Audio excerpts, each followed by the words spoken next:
4th, 2020, and you know why we're here. So let's kick this off right and introduce the players, which is just me. Garrasar! Andolin! Why have you abandoned me? So, yeah, as you can see, guys, it's just me today, but thankfully, praise the Lord, I have a very special guest today, Rapids. Oh, yeah, no, it's been a very interesting little bit to wind me up here alone, and thankfully you were able to come on. And today we will be discussing Disc Priests, which is truly one of my favorite classes to play right now. Always fun to jump on. I'm not very good at it, and so I can only keep a arena companion for maybe 2-3 matches before they finally give up on me. So this is great that I'm here to talk to you about Disc Priests for all of that. Yeah, no, it's absolutely perfect. Absolutely perfect. All right. Okay, so Rapids, why don't you go ahead and introduce yourself to the crew?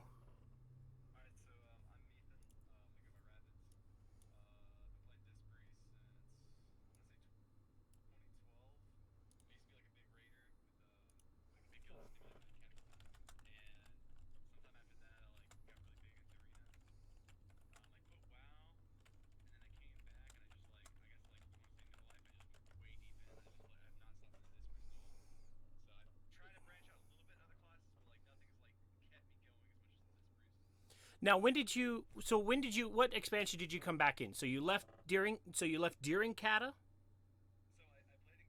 Okay, so you played during Kata, then Mist came.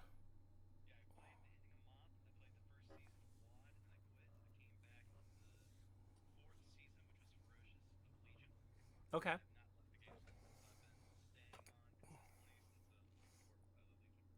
All right, and you came hard in on the Disc Priest. And Legion is when they really changed the Disc Priest style of play.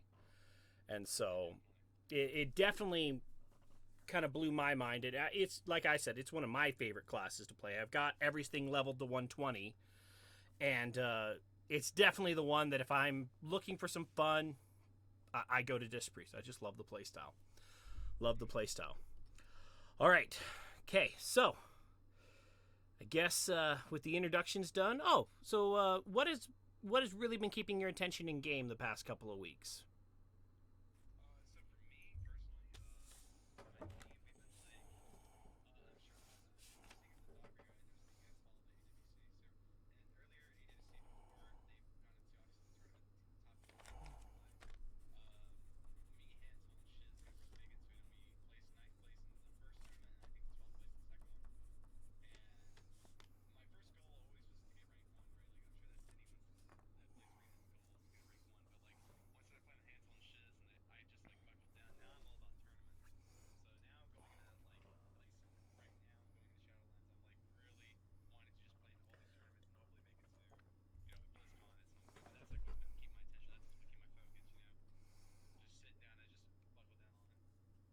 All right. Well, for me, I have not been able to log on at all in the past 2 weeks, and it's really kind of heartbreaking for me. Life has just gotten really crazy for me. My wife had her surgery.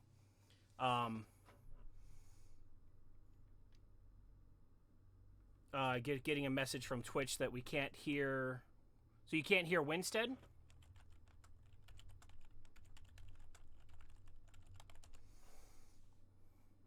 You can hear me all right, though, right? Yeah, I can. Okay. So if I do this... Yeah, no, I dropped a pretty penny on this mic. How about that, guys? Is that a little bit better for the Twitch stream?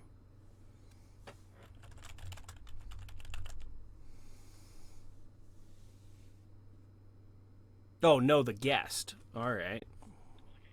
They can't hear you, so let me jump over to this. Let's grab you and increase your volume. Go ahead and try that now. Hey, what's up, guys? Is that a little bit better, guys?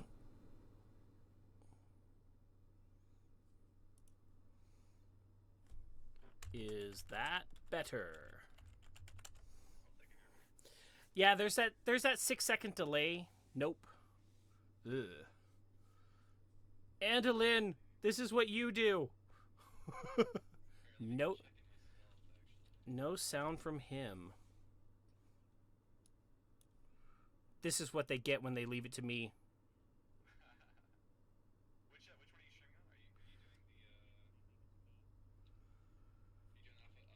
Oh, did you put your mic into OBS? Should be linked in there.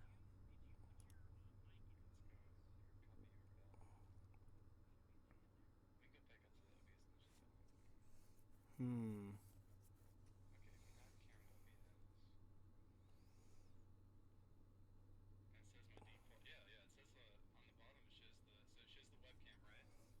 Yep.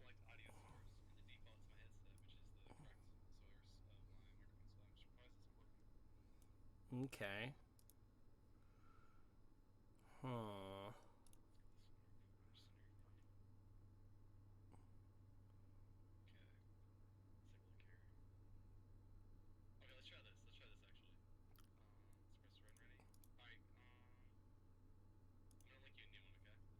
Okay. So we're trying to fix that. Okay. We're gonna copy that. Jump over to here.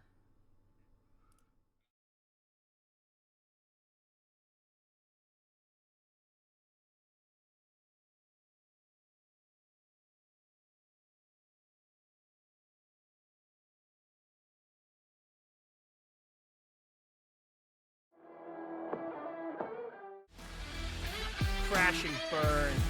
Right. Did that fix it, guys?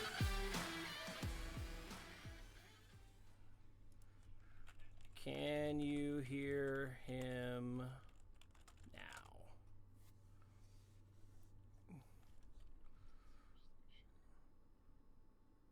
No. No, you are not coming through on this. What can I do?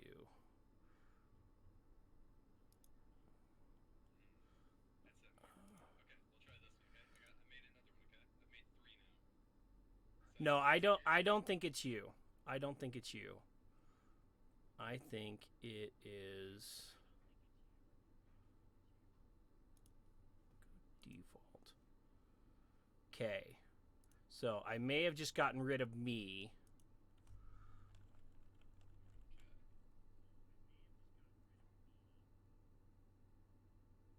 Nope. Not that one.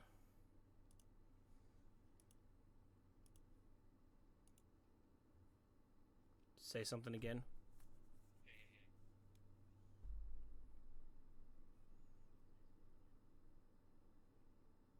Ooh, I heard you, but you are really quiet.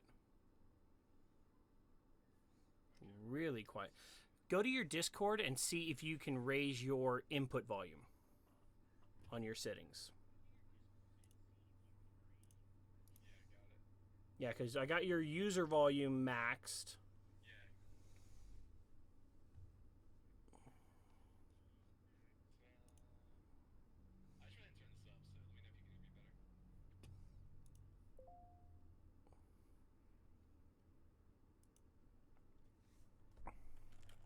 Can you guys hear him now?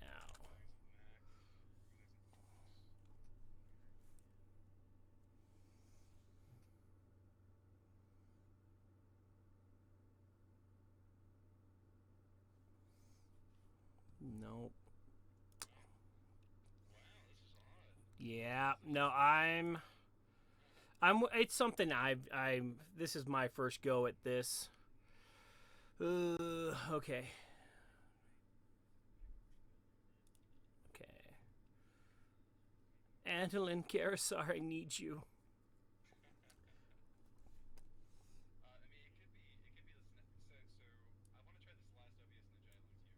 Okay. All right.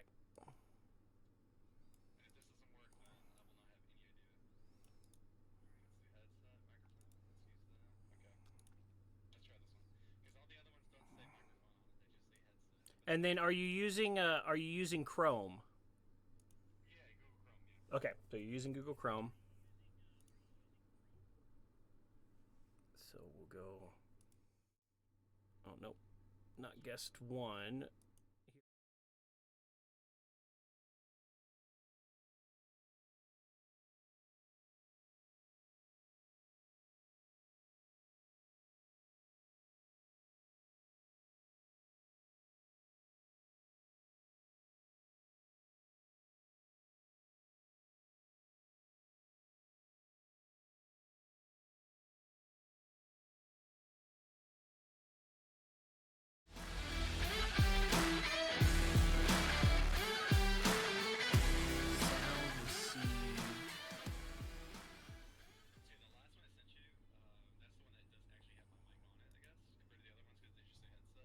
Uh-huh.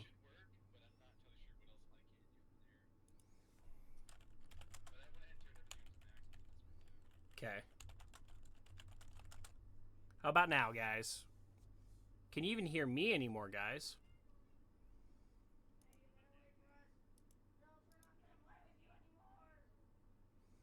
Yeah, they can hear me. I've got my sound turned on to Twitch. But I am not hearing you.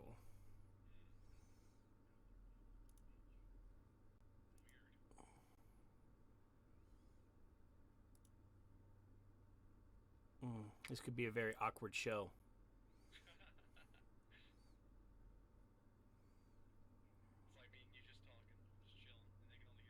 Yep. Still can hear you.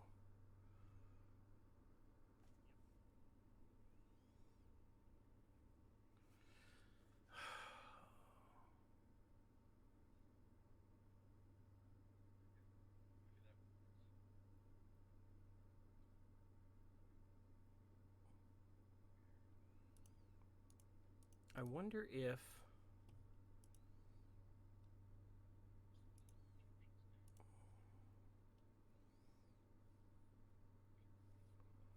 Let me jump back over to... I wonder if it's my Discord, my settings. Is it voice and video? Yeah, no, it's my output.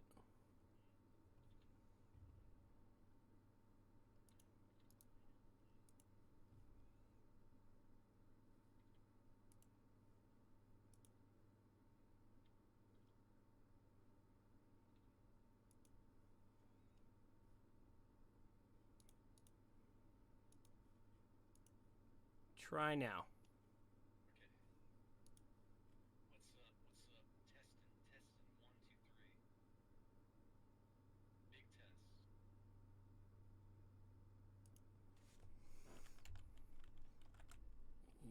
I'm not getting you. For some reason, I'm not catching his audio.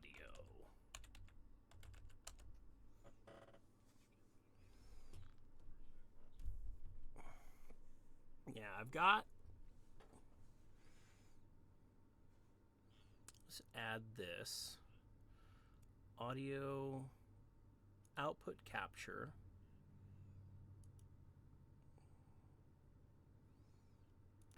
Create new. And I'm going to use my speakers. Capture, create new. And I'm going to use my speakers. Capture, create new. And I'm going to use my speaker. Capture, create new. Okay, say something now. Okay, hey. I'm going to use my Testing. Okay, say something now. Tell me somebody hears me. Testing. Okay, say something now. Tell me somebody hears me. Testing. Okay, say something now. Tell me somebody hears me. Testing. Okay, say something now. Tell me somebody hears me. Testing. Okay, say something now.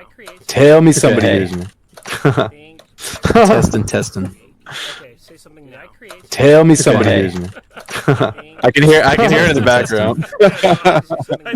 Tell me somebody hears me. I can hear it in the background.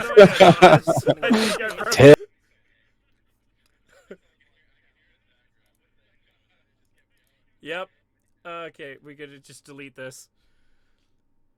Oh wait. Is it gone? Did it stop?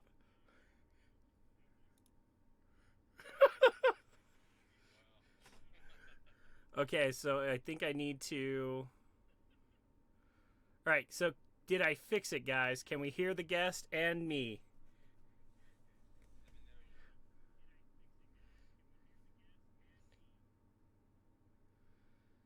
Nope. You didn't come back in. So I'm gonna reopen this one. Okay. Nope. You didn't come back in. So I'm gonna reopen this one. Okay. Nope. You didn't come back in. So I'm gonna reopen this one. Wow. Okay. Why is that looping? Yeah, no. Whenever I turn that particular thing on, it loops. Ah, this is funny. Okay.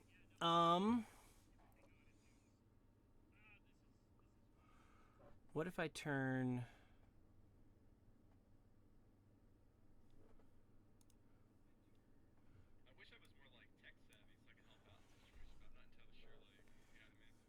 Yeah, no. That's me. This is normally all done by Andalin and Garrisar. So.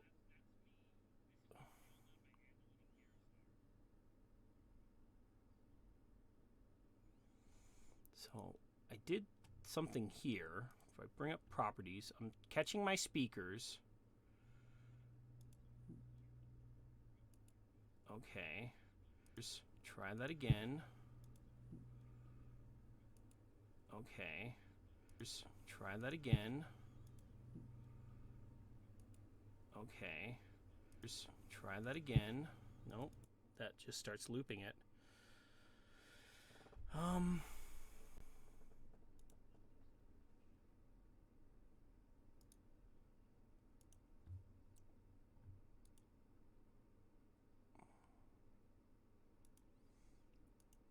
Okay, try that.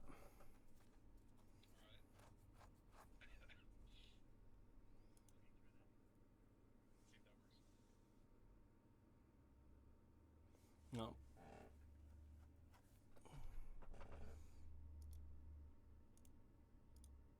Yeah, let's remove this. Yes, remove Discord. Okay, then we're going to go back to audio capture properties.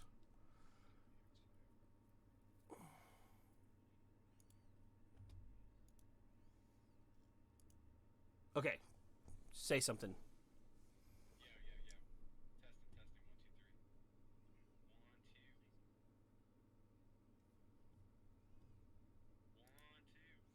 I hear like a very. It's not. But if I turn on my I hear like a very. It's not. Then I start the loop. But if I turn on my I hear like a very. It's Weird. not, then I start the loop. But if I turn on my I hear like a very. It's Weird. Not, then I start the loop.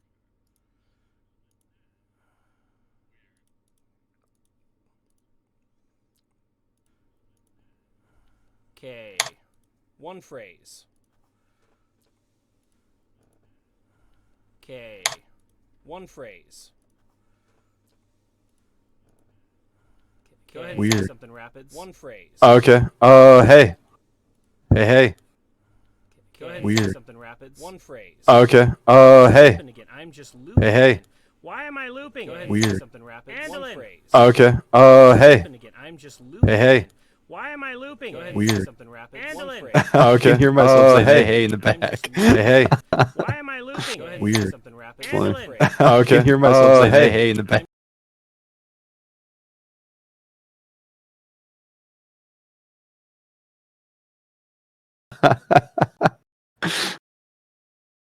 I wonder why my mic's not working. That's weird. I don't think it's your fault either. I mean, if it is your fault, I wouldn't know how. I wonder why my mic. Since I linked it exactly on that OBS Ninja how it should be. I don't think it's your fault either. I mean, if it is your fault, I wouldn't know how. I wonder why my mic. Since I linked it exactly on that OBS Ninja how it should be. I don't think it's your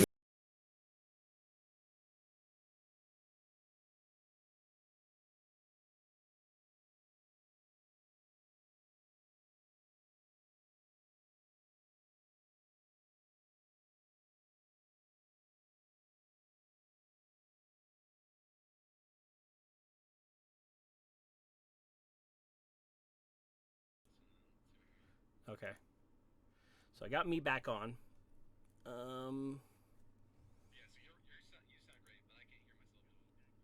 Yeah.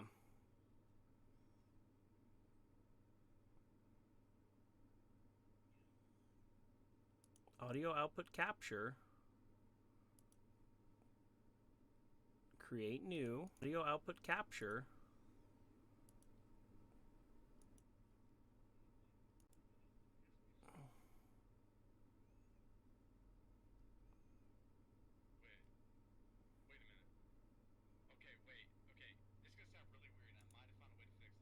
Okay.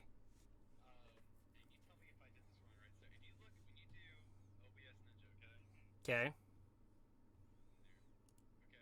So OBS Ninja.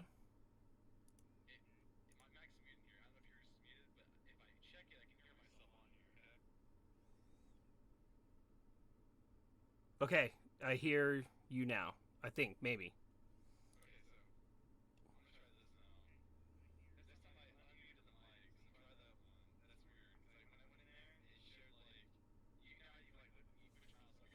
Uh huh. Can you guys hear him now?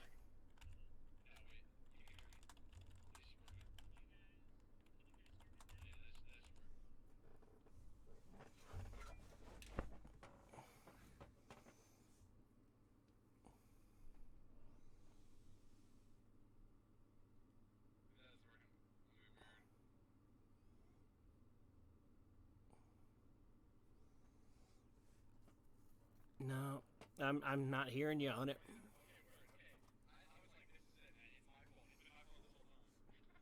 Well, and that's where I'm not getting a response from the guys in chat. I'm not hearing. Yeah, no, I don't hear you on my headset.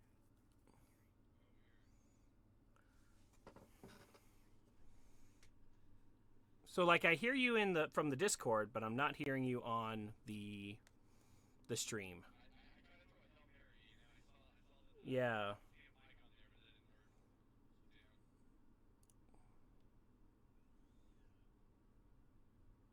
Me audio capture.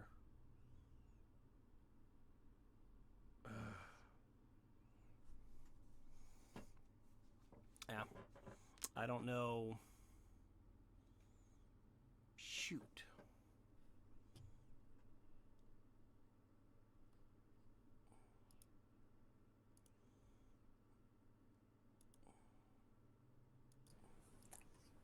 Hmm.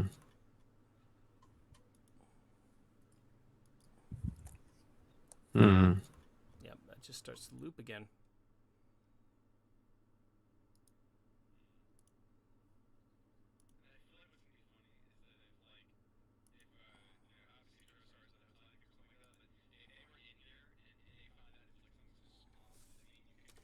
Oh yeah.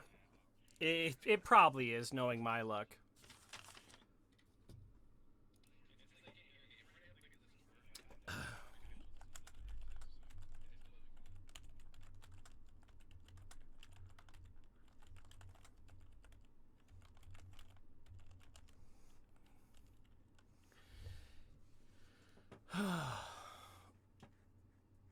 All right, so I can hear me from the stream. I can hear you from Discord. OBS is not catching you from Discord and putting you onto the stream.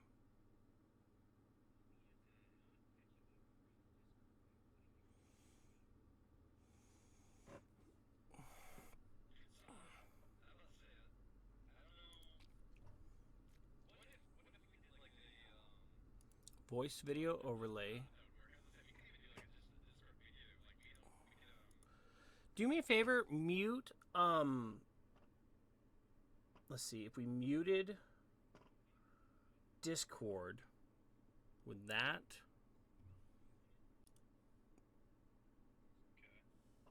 Try muting Discord. See what happens. So like mute your mic in Discord. And then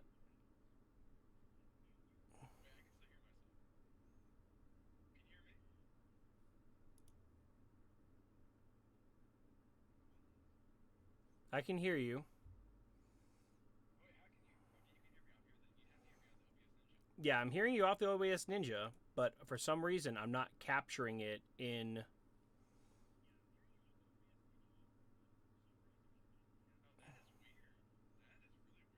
Yeah, we're in uncharted territories. We're in a boat without a paddle. Yep, if I put it on that uncharted territories, is that what's going to start the loop again? We're in a boat without a paddle. Yep, if I put it on that uncharted territories, is that what's going to start the loop again? We're in a boat without a paddle. Yep, if I put it on that starts the loop again. Ah!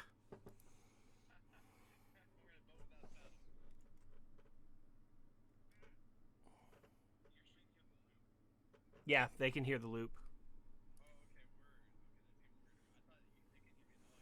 No, and that's where when I start the looping, they can hear you on the stream.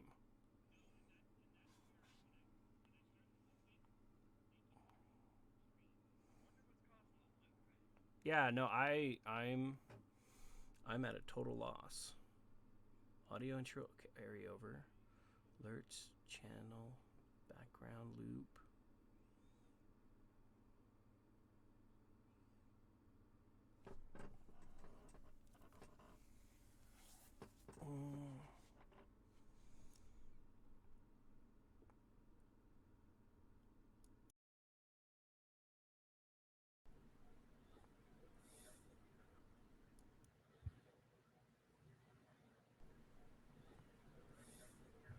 Hey, hey.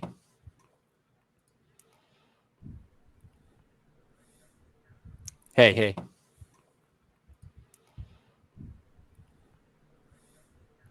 Hey, hey. No.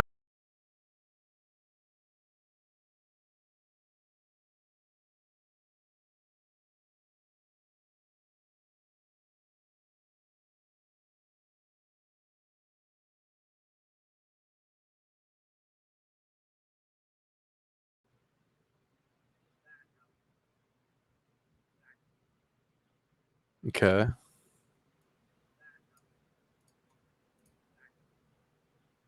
Okay.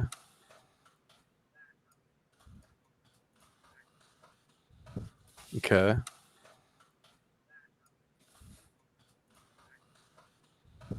Okay.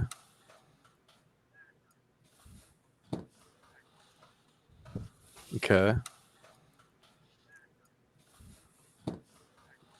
Well, funny news while we're sitting here. My fiance just got fired from her nanny job, which is hilarious. Which is it's not no. Well, funny news while we're sitting here. My fiance just got fired from her. She's been bragging to me because I got a which is hilarious. Which is it's not no. It's funny news.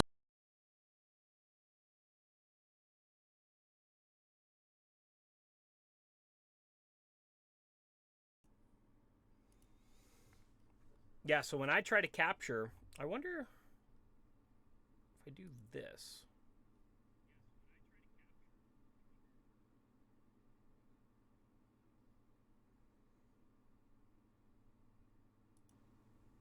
Say something now. Hey, testing, testing. Hopefully not a loop. Something now. Hey, testing, testing. Hopefully not a loop. Something now. Nope, got the loop again. Damn it. Ah. Okay, so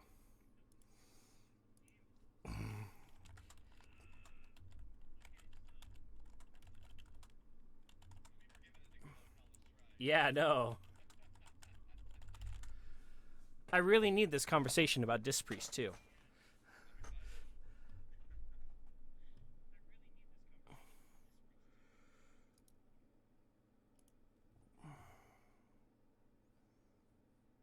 Okay, I'm going to remove all the audio transfers out. So we're going to remove that audio capture. We're going to remove that audio capture.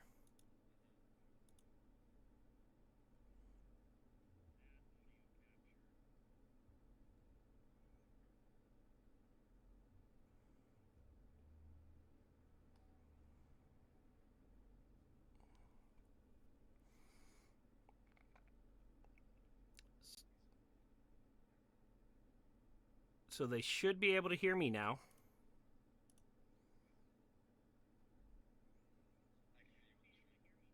Okay.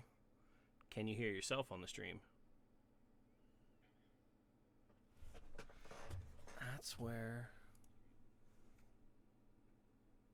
So it's got to be something on Discord that's not...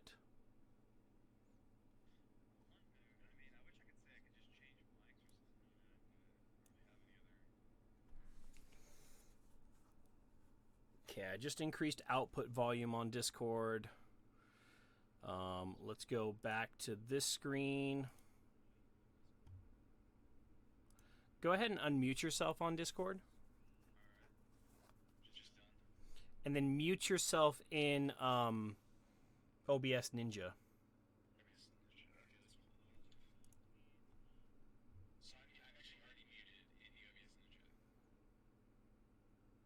Oh. Okay.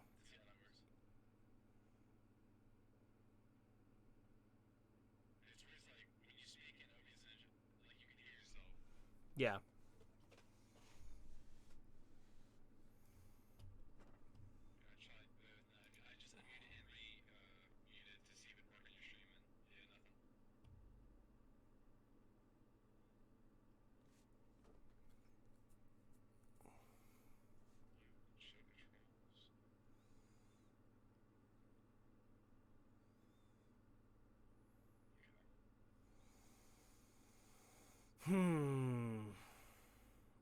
Yeah, I don't know, guys. Yeah, no, it's like the volume. Your volume is like incredibly low. I wonder if they're hearing it from my speakers.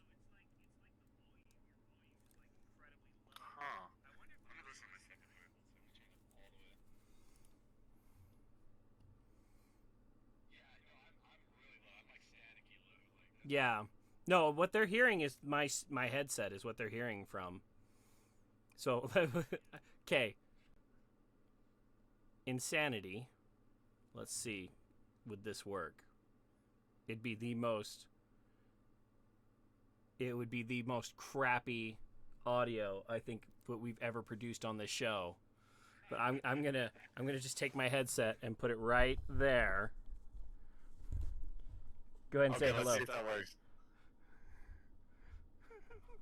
Garrison is gonna kill me. All right, let's see if that works at all. Okay, yeah, it's even worse. It's the worst audio ever. All right, so okay, I really. Oh gosh. This is so funny. This is terrible. This is pretty bad. I'm not gonna lie. I hope your viewers are enjoying this because this is so funny. I'm getting a kick out of it myself. Yeah, no, I. All right, so hell or high water. Let's make it work. Let's make it work. Can you guys understand him? That's my only concern.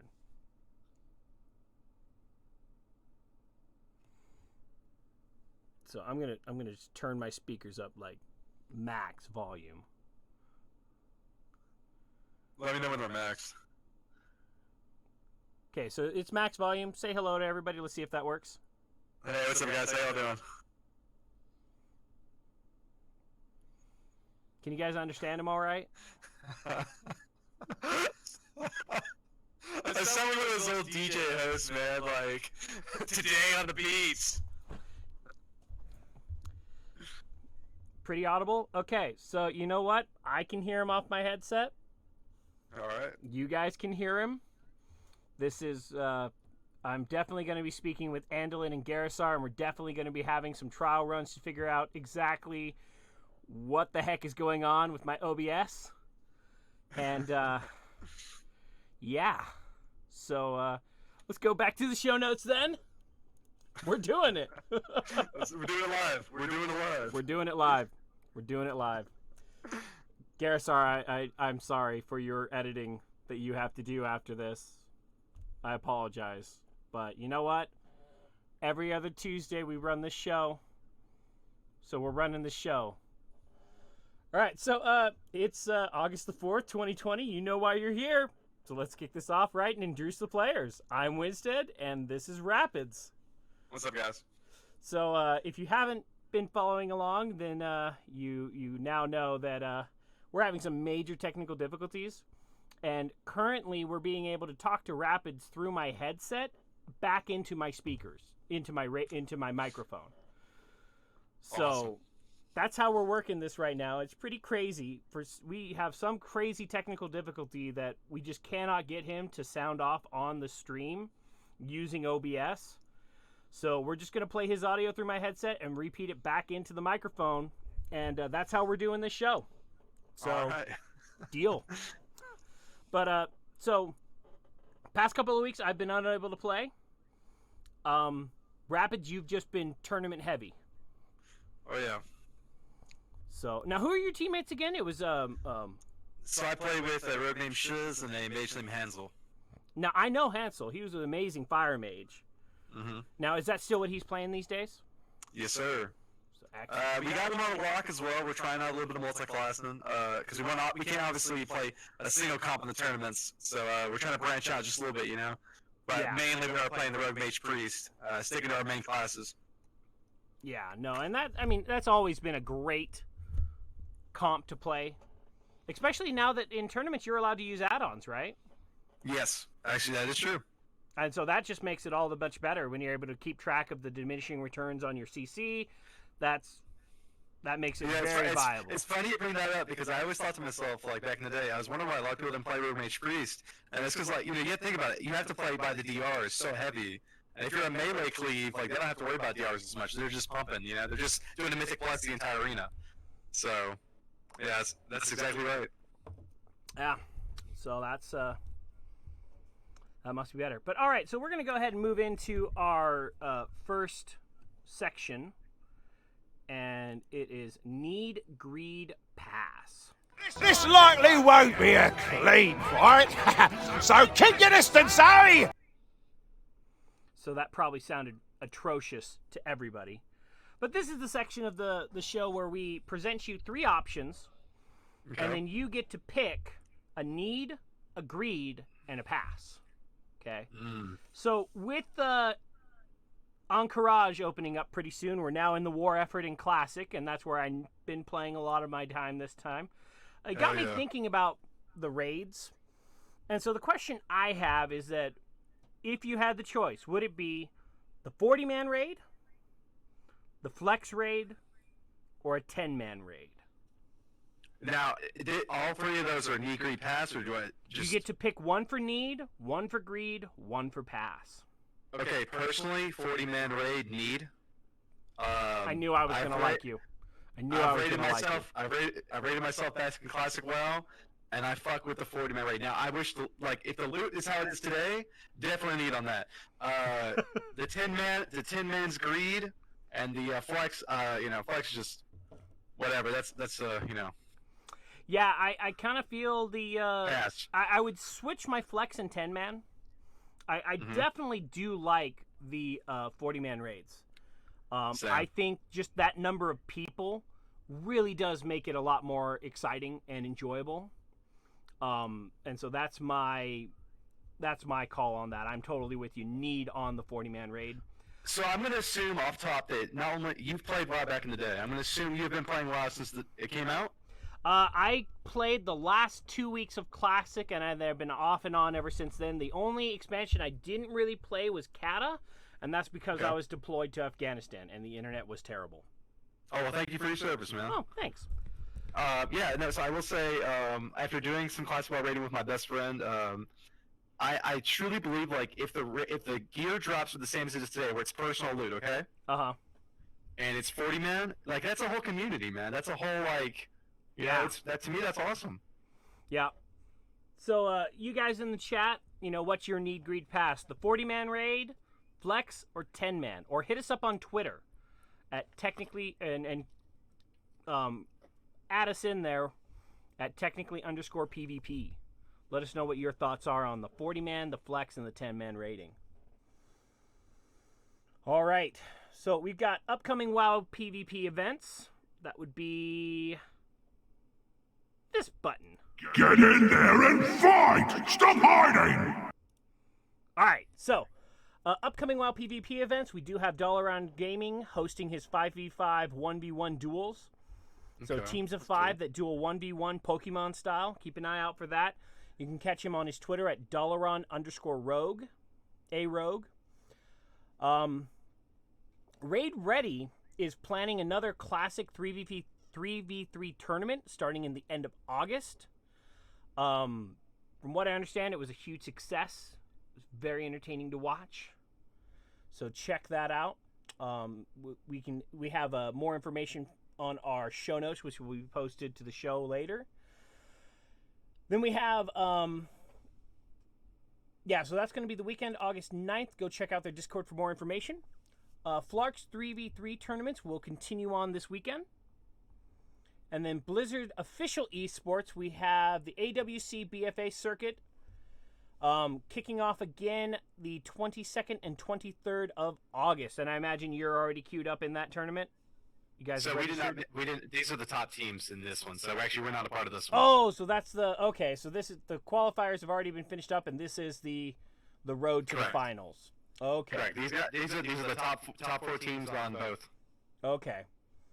And so there's going to be the 23rd, 22nd, and 23rd of August, and then the 29th and 30th of August, and then September 5th and 6th, September 12th and 13th, and then the finals will be September 26th for EU and 27th for NA.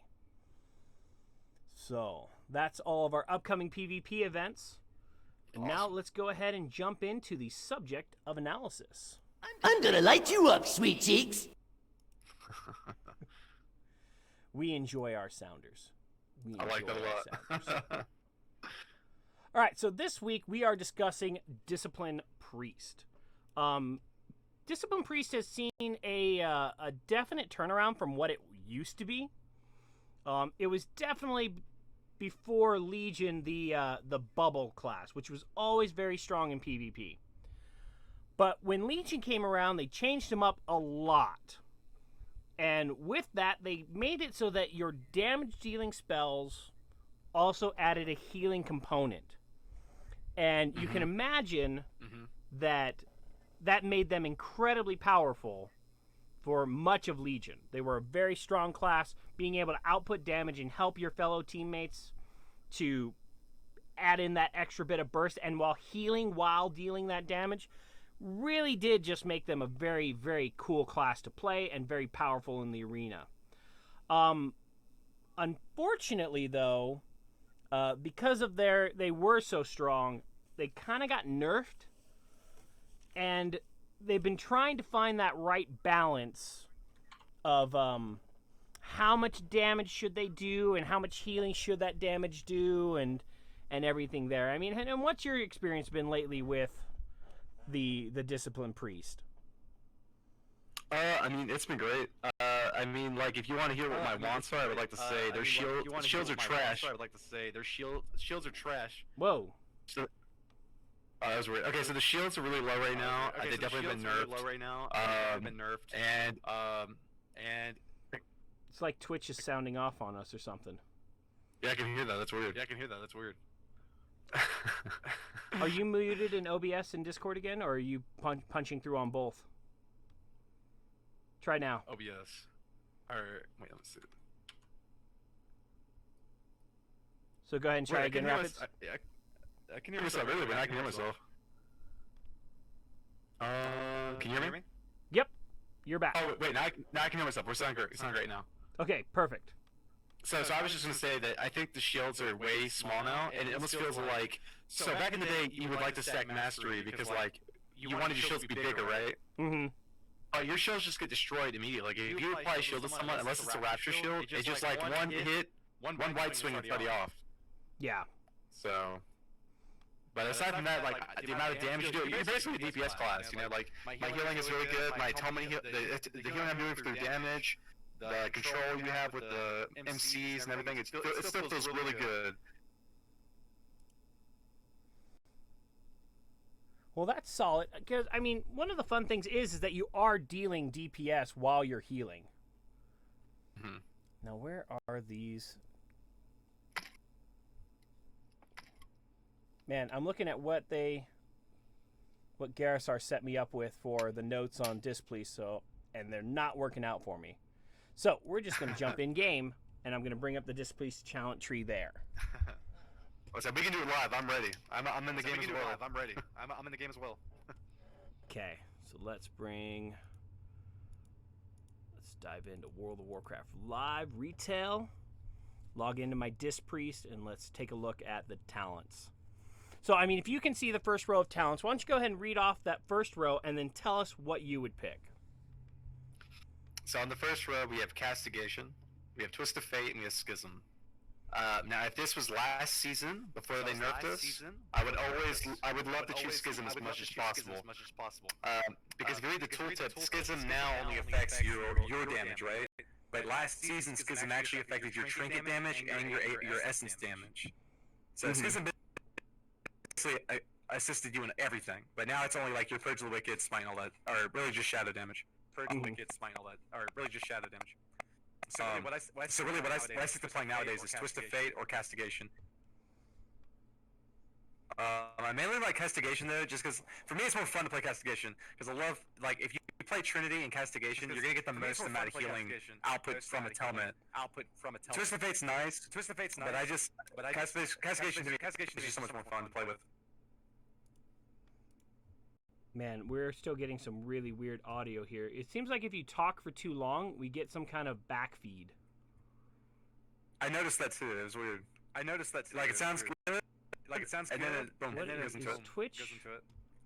My Twitch is muted, so I shouldn't be getting the 6 seconds delay from that. I'm gonna mute you. Let's see if I do that. Go ahead and try talking now.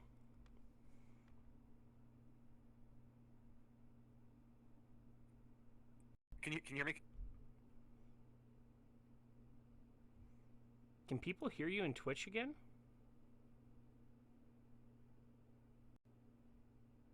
Nope, I think I just turned you off completely. Let's see, we'll bring your volume back up. Huh. Man, the gods do not want... You know what I bet is happening? I bet I'm just maxing out my computer. Because, like, as I'm trying to log into World of Warcraft, I'm getting a lot of problems. Yeah, you're kind of, like, cutting out now. Like, you... Yep. Sounded perfect earlier, and now it's like you're kind of... It's like you're lagging a little bit. So, I can't even log into the game, otherwise I just lag out. So that's probably why we're getting some weird feedback loops there. So, if that's the case, we're going to have to close that window.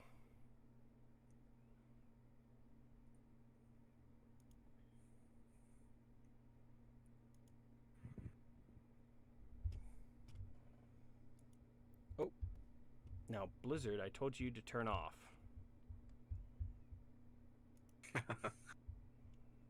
Okay, that should have fixed most of the issues.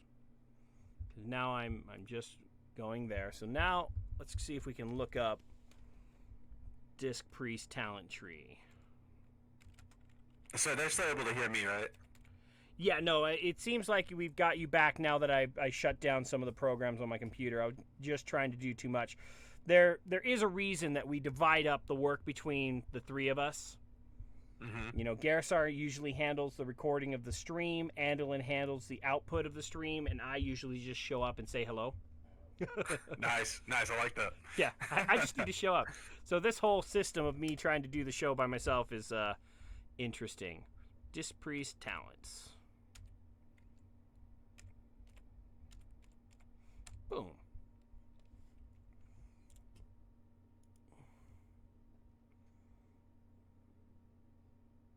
All right, here we go.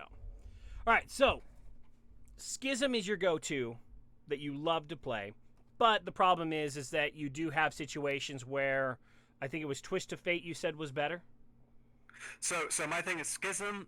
You barely will ever see Schism in threes. Okay. Schism back in Notorious Gladiator season was amazing because it would actually increase the damage done by your trinkets, by your essences, by basically everything you did. Okay. Uh-huh. But now it only benefits your actual spell damage, which is Smite, Purge of the Wicked, and Solace, basically, right? And Penance or whatever. So you're never going to see Schism again. You might see it in 2s, but you're really never going to see it in 3s. So most of the time, my go-to is between Twist of Fate and Castigation. Okay. But if I had to choose, I love Castigation more than Twist of Fate because when you play Castigation and you also use Trinity, you're getting the most out of your Atonement healing, right? And it's a lot more fun to play, in my opinion. So if I could always choose, I'd rather choose Castigation. But against Cleaves, you'll typically see me playing Twist of Fate. Yeah. Okay. All right. So the next role, we've got Body and Soul, which is your Shadow Word shield leaps and Leap of Faith increase your target's movement speed by 40%. Oh gosh, is this going to be... I just cannot... Just doesn't want to help me, man. Just doesn't want to help me. Masochist. When you cast Shadow Men on yourself, its damage over time effect heals you instead and reduces all damage taken by 10%. And Angelic Feather, which is place a feather at the target location, granting the first ally to walk through it 40 plus 25% spell power increased as movement speed for 5 seconds. Only 3 feathers can be placed at one time. So now between these, I'll typically play Body and Soul and Masochism. Masochism if I'm being trained, or Body and Soul because Body and Soul just makes it a lot easier. You don't have to micromanage your feathers, right? You can just shield your teammate. He'll get that 40% movement speed boost, and he's on his way, right? Now, the thing that a lot of people don't realize is Angelic Feather actually doesn't cost any mana. So it's just a free button. Yeah, hypothetically, if you're playing a comp that can, let's say you're playing Mage Lock, for example, right? You can just micromanage feathers, and that's not going to cost you any mana. You can just pre-place them, and that's actually pretty much a game changer in my opinion. But a lot of times you're going to see Body and Soul or Angelic Feather, at least for now. Mm-hmm. Yeah, I can see that. I mean, especially with being able to, when you're shielding somebody, they're obviously being trained. It's a very mana-intensive spell to shield somebody.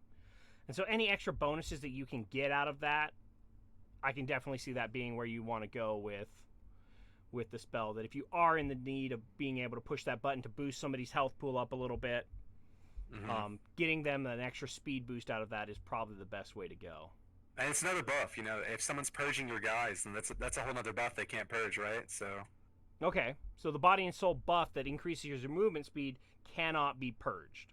No, it can be purged. I'm saying it's another buff, right? So let's say your Mage Combustions, right? That's another spell that can be purged. So if you Body and Soul someone, you just gave him a shield and the movement speed buff. That's three abilities on his character, right? That can be purged. So you're making it harder for someone to purge that combustion off, for example. So that even the feather's a buff too. So that's why it's really nice having Body and Soul. Just an example, is you're stacking buffs basically on your teammates. Okay, cool. And so because one of the problems is Disc Priest is that they can purge off your atonement. They can't purge the atonement. Okay, so atonement can't be purged. Correct. Okay, good. I always felt like it could because I must be terrible at managing my atonement. Yeah, so they can't purge the atonement, but if you play Trinity, atonement is a 30-second cooldown or a 30-second buff. But if you don't play Trinity, it's 15 seconds. So that's probably why you notice your atonements are falling off really fast. Because the game's going on, you're focused on the game, and if you're not focusing on your teammates' atonement, then they're just gonna fall off a lot. Yeah. Okay. So third tier, what do we got here for you? If you wouldn't mind reading those off. Okay, so we have Shield Discipline. When your Power Word shield is completely absorbed, you restore 0.5% of your maximum mana. Not good at all. Never use this. Mindbender is our next one. Instead of using Shadow Fiend, your Mindbender is basically the same thing. It's on a 1-minute CD. It's a smaller Shadow Fiend, so it does less damage than Shadow Fiend. And it regenerates 0.5% of the maximum mana each time the Mindbender attacks. It's on a 1-minute cooldown. And then our third one is Powered Solace, which is instant, just a thing of damage, restores 1% mana every 9.5 seconds. So if I had to choose, I'd always pick Powered Solace. It just does a lot of damage. You're going to get atonement healing out of it anyway, and it's you're getting mana back. I personally like Shadow Fiend over the Mindbender because, like I said, Shadow Fiend does a lot more damage than the Mindbender does. And if you're, for example, playing against a lock that can banish your pet, then you're going to get 0 mana value out of using Mindbender, right? Because he's just going to be banished the entire game. Okay. All right. Okay, so the next row of talents. I mean, so basically, their Power Solace is kind of the good one to go. It's just an extra button that you can push for damage, and it does heal with Atonement, right? Correct. So it is another way that you can get a little bit more healing out on your fellow players while still assisting on the damage side of things. Correct. So I mean, in what case would you choose the Mindbender over Solace? So the position I would like to be in Mindbender is so you're never really going to choose Shield Discipline. You're never really ever going to pick that. That one's off the table. Yeah, you're never ever going to pick that. But Mindbender, though, if it's a comp that you cannot get cast off, right? You're not able to get cast off. You're having to, like, let's say, kite a lot. Yeah, maybe I use the Mindbender then. But with how the game is going right now and how fast-paced it is, I don't see it being used at all right now. Now, I'm sure there's other priests that are, like, around this level that'll probably use Mindbender, but from my personal experience, I feel like Solus is your always best choice over everything. So Solus, that's where you go, and you're just going to rest your hat on that talent and let it ride. Oh, yeah. Okay, so the next row. Now, I enjoy this talent row for the Shining Force and the Psychic Scream. So Shining Force creates a burst of light around a friendly target, knocking away nearby enemies and slowing their movement speed by 70%. Then we have Dominant Mind. You may also control your own character while mind control is active, but mind control has a 2-minute cooldown and it may not be used against players. So that one's off the table. Yeah, it's 100% off the table. 100% off the table. I don't even know when you would ever use that, even in a PvE situation. If someone knows, I would love to know because I have no idea when you'd use that. Maybe against a pet? I guess. But that just seems so awkward. Right, yeah, it seems because you can MC a pet anyway without the... Yeah, you know what I mean. It's weird. Yeah, no, it seems very interesting that you would MC a pet. I guess maybe because it lasts longer. But you also increase your cooldown by 2 minutes, and it's not great. Not great. No. And then Psychic Voice, which reduces the cooldown of Psychic Scream by 30 seconds, making it a 30-second cooldown, right? Correct. And that's just killer. So my personal opinion, I think that this talent tree should be reworked a little bit.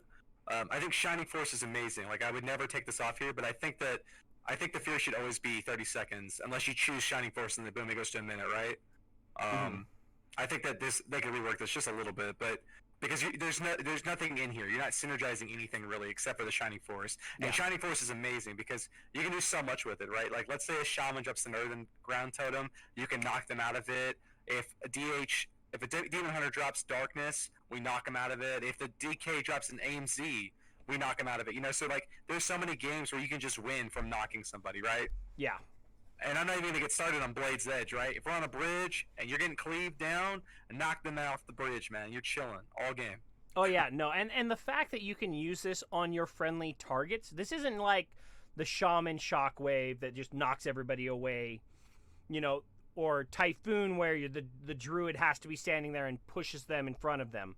Right, no, this is, oh, my friend is getting trained and he's standing on the bridge at Blaze Edge, boom, cleared. And I love that. I love that so much because, like, I understand, like, if you ask any priest, one of the biggest pet peeves we have is we want a freedom. Okay, we want a freedom so bad because we always are slowed. A DK puts Chains of Ice on us, we're hating life because we can't do anything. And we can't help our teammates, right? Whereas a Paladin could just freedom somebody or, you know, a Druid can just shapeshift.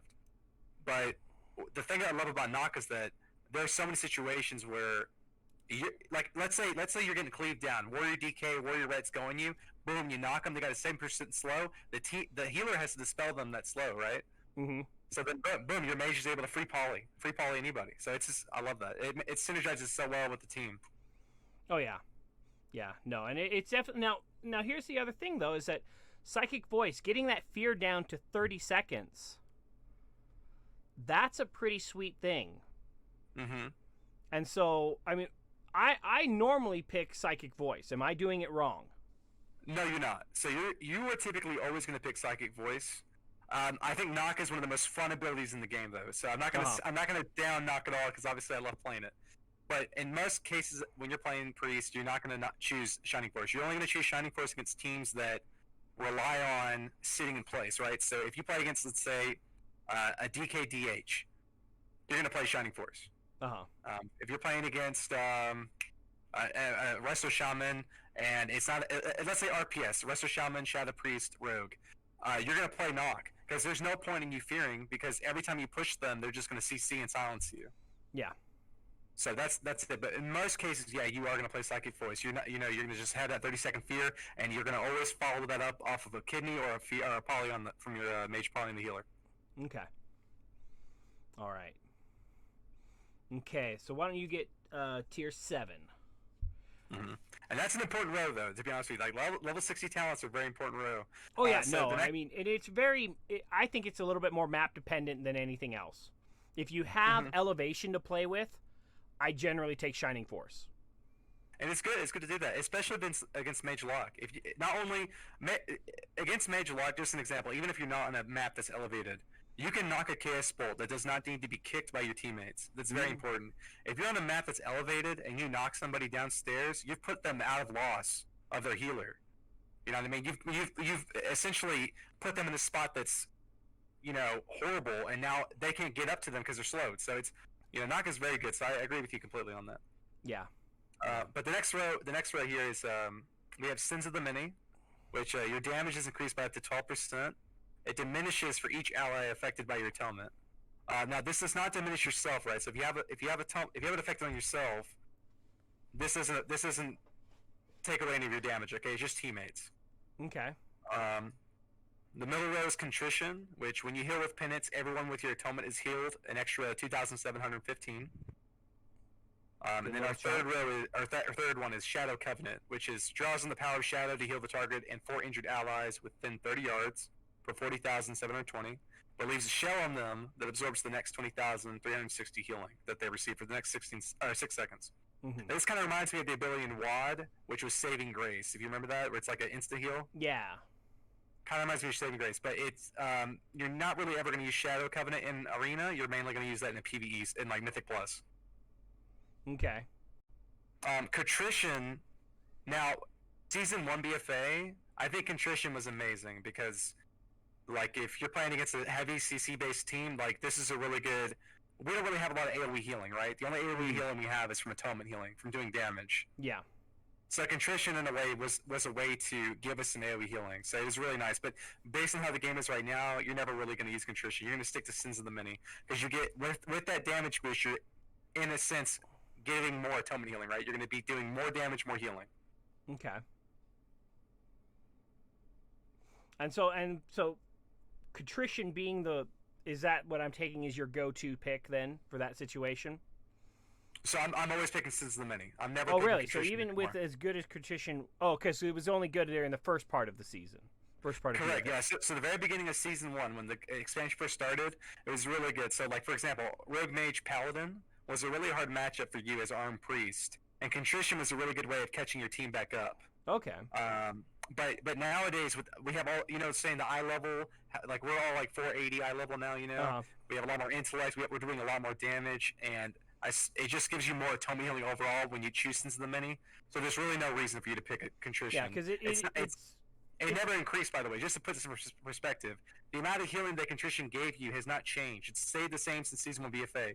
If this number went up more, then yeah, it'd be a different... We might choose it, but it stayed the same, and it's giving you nothing, basically. So it has not scaled with the rest of the expansion. Correct. And so Sins of the Many, it gives you an immediate 12% increase in power. Mm-hmm. And then when you have Atonement up on your other 2 allies, it brings you down, and so you're only getting a 6% boost. But you're still correct. getting I'm a pretty boost. sure that is right. Yes. So, yeah, no, and especially with how all your damage has been scaling throughout the expansion, it seems that Contrition is just kind of out of the game then. Mm-hmm. Okay. All right, now, the 90 talent tree, we have Purge the Wicked. Love this ability. And that's it, right? I mean, the other 2 you don't even need to look at. It's just pure Purge the Wicked. So between me and you, back in Mr. Pandaria, I loved Divine Star. You know, I love the, like, let's say you're playing against a team that's in stealth. You could like run your mount up and just boom Divine Star, try to get him out, right? And it like shoots up and comes back to you. That to me that was so cool back in the day. But like, there's never like Persia Wicked is just too good. Like it's just there's no reason to play. Like these other two talents are fun. They're just fun, but you can't use them, because Persia Wicked is too good. Yeah. And so Purge the Witches cleanses the target with fire, causing spell damage over time, additional fire damage, and damage over 20 seconds. Spreads to an additional nearby target whenever you cast Penance on the target. And so, I mean... And now, here, this is important, though. This is important. You have to understand, every time you Purge the Wicked, that's 2% mana. Okay. That's 2% mana. So if you're micromanaging your Purge of the Wicked and Penance, you're saving yourself a lot of mana in the longevity of a game, right? Okay. So it's very important. Now, how far away can it like catch somebody? Do they have to be in melee range with the person, or you're talking about like when it spreads? Yeah. I could be wrong, man, but I'm pretty sure if they're within the 40-yard range of the original person you put Purge of the Wicked on, it'll spread to that target. Ooh, interesting. So something we need to test. I could be wrong on that, but I want to say it's between 15 and 40 yards of the spread. Wow. So that is really good. I mean, and plus, I mean, you throw it on a rogue, and they just can't go into stealth for 20 seconds, unless they use a cooldown that just purges them off.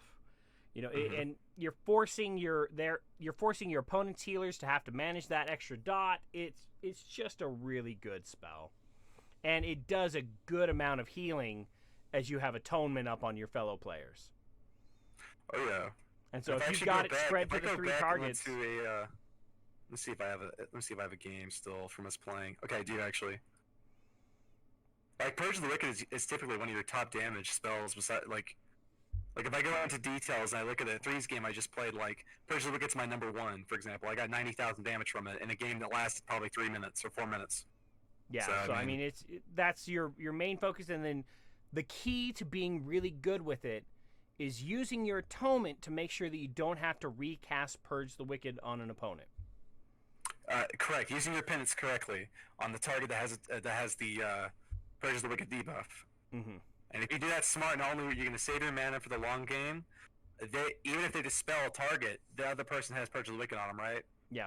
So you can just penance the next guy and just keep reapplying Purge the Wicked without having to even use the ability, Yeah.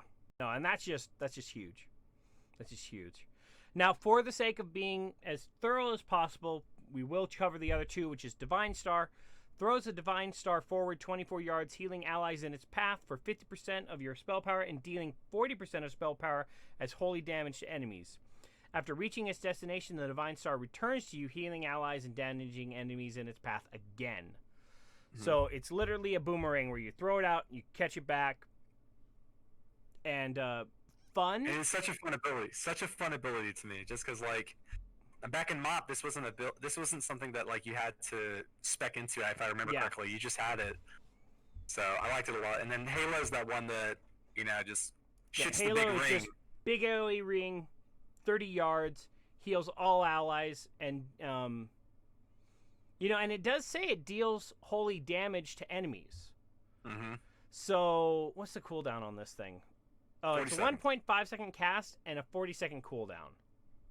So the problem with Halo is that just too long of a cooldown. It's just gonna break CC. Yeah. It's gonna break CC, and it takes it. It's not like it instantly goes around, right? It takes a little bit of time for it to spread the entire duration of that Halo. So yeah, that's the issue I have with Halo. If it didn't break CC and I could just pop that thing off, it's nice. Because like I just told you earlier, we don't have an AoE heal, so any kind of AoE healing is really nice, but. Yeah, it just doesn't make the meter, Yeah. Understand. All right, and the next row. Okay, so have you looked into Shadowlands at all? I have played some alpha, played some beta, but I haven't dug too much into the Disc Priest recently. So I wanna talk about this. This is gonna be really cool. Okay, so Lenience is obviously your go-to choice, and obviously BFA, because it gives you the atonement reduces damage taken by 3%. Luminous Barrier is awful. It might be good in PvE because it takes away your dome, right? And dome is super important. But I still think Lenience, between me and you, I think Lenience is a horrible talent. I don't think this should be even talent. I think that should be just like your own stat, right? That should be just a baseline, like, what's it called? One second. Ability? Like a passive. Like a passive. It should be a baseline passive. Okay. But in Shadowlands, Blizzard came up with a new ability that increases. So when you drop a Power Word Dome down, okay? Okay. Your teammates are getting healed while they're in the dome. Ooh. So this is huge because if you're playing against a team and they're about to CC you and you drop that dome, like you pre-dome that go and they're in the dome, they're not only getting the damage reduction that still is there, they're getting a healing on top of it. And to me, that is so beautiful. That is going to be, like, I have to test it myself, but just from reading it, it seems like that's going to be the go-to from now on. Okay, so for Shadowlands, keep your eye on Luminous Barrier.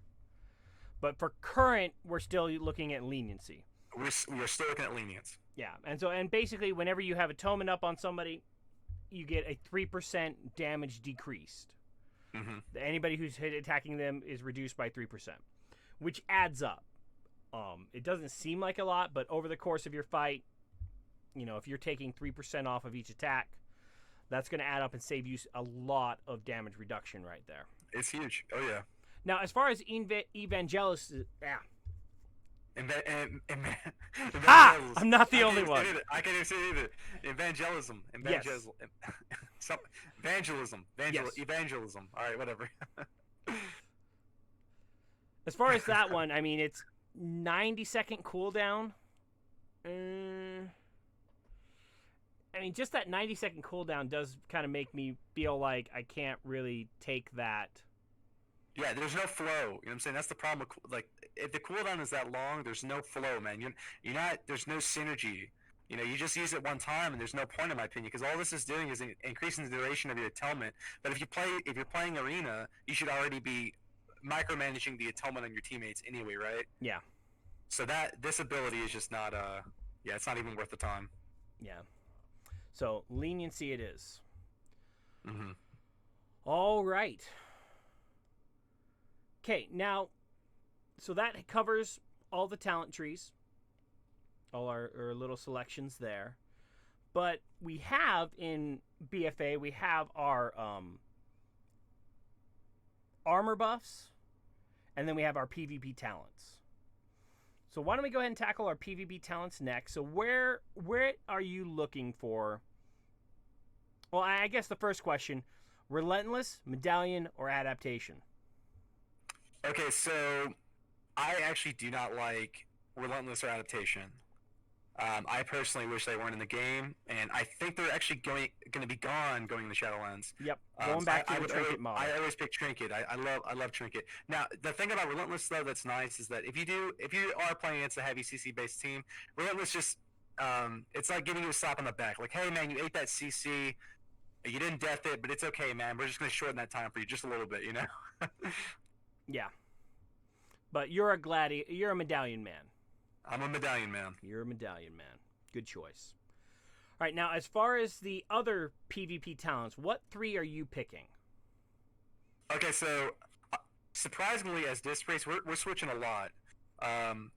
When I play Paladin, I feel like I don't switch as much. But when I'm playing Disc Race, I feel like it's always like we're going to be playing Death, Trinity, and Dark Archangel. We might take away Death and put Dome of Light there. Or we might play Death, double the spell, a Dome of Light. Okay, now there was one in there that you said that I didn't quite understand. You were abbreviating, I think. So you Dome of Light, Trinity, and then there was a Deb? Dark Archangel. Okay. Dark Archangel. Okay. So typically what you're gonna do when you're playing is if you're playing against like Mage Lock, you're always gonna play double the spell, Trinity, and Death. If you're playing against Mage Rogue, you're gonna play Dome, double the spell, and Death. If you're playing against a Cleave, you're gonna play Dome, Dark Archangel, and Trinity. And if it's got a Mistweaver or a Windwalker in it, they can Ring of Peace your Dome. So you might just take off big Dome of Light, and you might play Searing Light. I love Searing Light. If you can get that in, I would play that every fucking game because it's. Excuse my language if you don't like cussing here. But Searing Light. We normally Searing try Light to keep is it, so good. PG. We normally try to keep it PG, but you know what? It's just more work for Garrison, and I'm sure he's already ripping out what's left of his hair with the audio and everything else that's happening on this stream. I get really passionate about this because like it's such a good talent. Well, it's a fun talent. Yeah, I Searing mean, Light, it really- like I told you earlier, Atonement is like I said, damaging and healing through Atonement is like the best thing about Disc Priest, right? So Searing Light is increasing the damage of your smite by 15%, and it reduces the cooldown of your penance every time you smite. Yeah, So no, if you I play mean, Castigation, when you... yeah, if you play, I'm sorry. you Sorry, go ahead. when you don't have Searing Light, how much smiting are you doing? You're still doing a lot of smiting regardless. Okay. So having this talent doesn't change anything.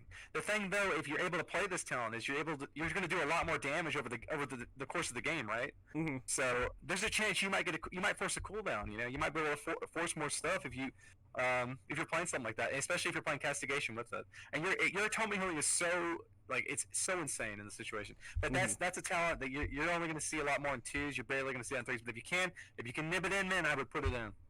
All right. Okay, so a lot going on there. But I like it when you're able to make good choices for when you're playing the game. You know, it's not Disc Priest seems like it's not very locked in on everything. And especially in these PvP talents, it seems like we have a lot of choices to go through and being able to counterplay our opponents to bring whatever we can to the table to outplay them. Mm-hmm. So that's wonderful. Like Ultimate Radiance, I will make it this comment though. If you're having a team that's spiting you, and you are just dying every time, even when you don't play a corruption set, Ultimate Radiance can save your life. Because that if you're playing the essence, not the essence, what was it called, traits or whatever. You're playing the traits with Radiance in them. I'm not joking when I tell you like that will save your life when you can't like get out of the the spite or whatever. Uh-huh. Well, and speaking of traits, I think that's where we're heading to next. So what traits are you trying to stack up on as a Disc Priest? Okay, so like back in Season 1 BFA, I loved Battlefield Focus because essentially you're helping the teammates by proccing Battlefield Focus on them, right? Mm-hmm. Sadly, like, they've nerfed it, it's not really worth taking anymore. But when you're playing right now, you want to stack as a major. You want at least one Death of Shadows. I love Will and Woe right now, personally. Mm-hmm. And you want Heart of Darkness. If you can, I would stack triple Heart of Darkness. Okay. It is super good. Now, I love On My Way as well. I think On My Way is just really good because you're getting, because at the end of the day, we're going to get to this later because I know we're going to talk about stats and stuff, but versatility is like super important for a Disc Priest. So On My Way gives you that little extra inch right there. And if you don't play On My Way, I would always play Ephemeral Recovery because sadly, Disc Priest I feel like is one of the healers that even though we have all these like plays, we go very fast. Yeah. So I think Ephemeral Recovery is really good. And I personally like the Engineering Helmet. I know these aren't really traits that you're going to like look for in other pieces of gear unless you are an engineer, but I really like it's called Relational Normalization Gizmo, and your spells and abilities have a chance to like grow or shrink the world. Shrinking the world grants you 1,734 in primary stat and 42,392 maximum health for 10 seconds. So it's like a Battle Masters. Wow. And then if it grows the world, it grants you 1,304 haste and 25% movement speed. So let's say you weren't able to get to the healer when your mage polyed them, and this procs. And now you're going to be able to get there really fast, and you might be able to leave no gaps and get a fear in there. Mm-hmm. And I also like the auto self cauterizer from the Engineering Helm because, like, let's say a rogue or druid is tunneling you, it'll like heal you for like 54,000 health and remove most bleed effects, which is really cool. Now, as far as there is one little trick here. In order to get the talent Death Throes. Oh yeah, Death Throes is really good. You have to go Shadow Priest. Yeah, you actually have to switch yourself to Shadow Priest in order to gain access to that trait. And I'm actually glad you brought that up because I meant to say something about that too. Death Throes is one of my favorite talents as well because it does overall increase the damage of your Purge of the Wicked when you switch from Shadow Priest and spec into it. I personally right now have been double specking Will and Woe because I think I get more value out of it. Mm-hmm. But I think if you're able to run like double or even triple Death Throes, you're gonna get a lot more just residual atonement healing without you doing anything. We're just putting a Purge of the Wicked up and penancing it. Yeah. You know, so it's really good. Yeah. No, but that is a little something that you need to be aware of, that if you see Death Throes on a piece of gear, you actually need to switch to Shadow Spec. Then you can accept that trait, and then you can switch back. So, all right. Now, I want to go a little bit more into the playstyle. So, obviously, the gate's open. You run out. What is your standard, hey, I'm just trying to keep my guys up? So, if the gate's just opened, I walk out, I shield both of them. So if I'm Trinity, for example, they have a 30-second buff of Atonement. Okay. And they have a shield on them, right? My Rogue is usually in stealth. My Mage is in stealth, so they're approaching the healer. We want to get like a whatever they want to do with their go. If I'm trying to keep them alive, what I'm doing is I'm either just dealing damage. If they're not too low and they're like getting low, let's say they're 60% health, right? They're taking damage, but it's not too scary. Then I'm just gonna smite, penance, solace. No, and this is what makes the class so fun, is that you do get this taste of you are DPS and you heal on the side. Oh yeah. And so that ability to like, hey, we can just apply pressure. You know, you guys are okay. You know, you're above 75% health. You know, they're not doing any setups. I'm not in CC. You guys are good, so I'm just going to help out with damage.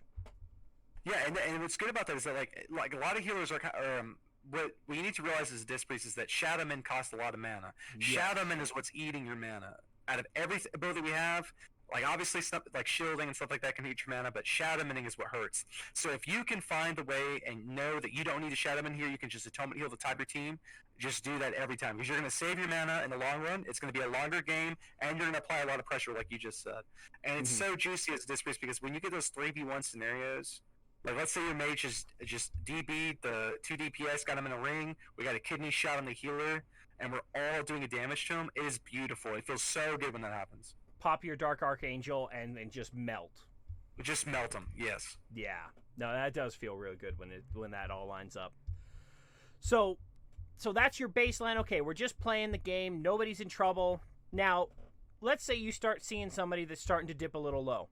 Is that when you're going to go ahead and, you know what, I'm going to use my castigation and use it defensively? I'm going to use it as a heal rather than offensive. Is that? So, if I have the Purge of the Wicked buff, if I have the buff called Power of the Dark Side, which increases your next penance with Shadow. Purge of the Wicked has a chance to empower your next penance with Shadow, increasing its effectiveness by 50%. If I have that buff and my teammate's getting low, I'm going to defensively use that to heal him. It should top him. And we wouldn't. It should, in that situation, we're not having to lose any cooldowns. We're just boom topping him from healing him.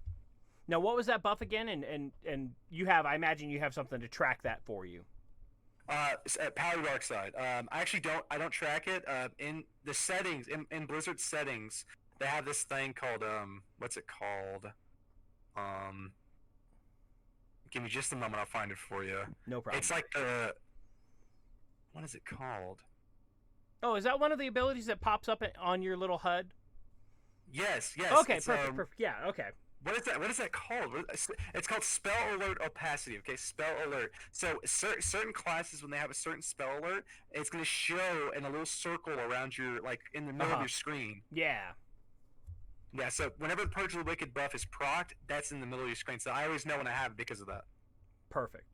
And so that's your first, like, oh, do I have that? Perfect. I can go ahead and top off. Mm-hmm. Okay. So now let's say, hey, these guys they've had a go. You're forced to use a cooldown. What cooldown do you go to first? Okay, so it just depends on the situation. So if so a lot of times with Disc Priest, we don't have the luxury of just throwing out cooldowns, okay?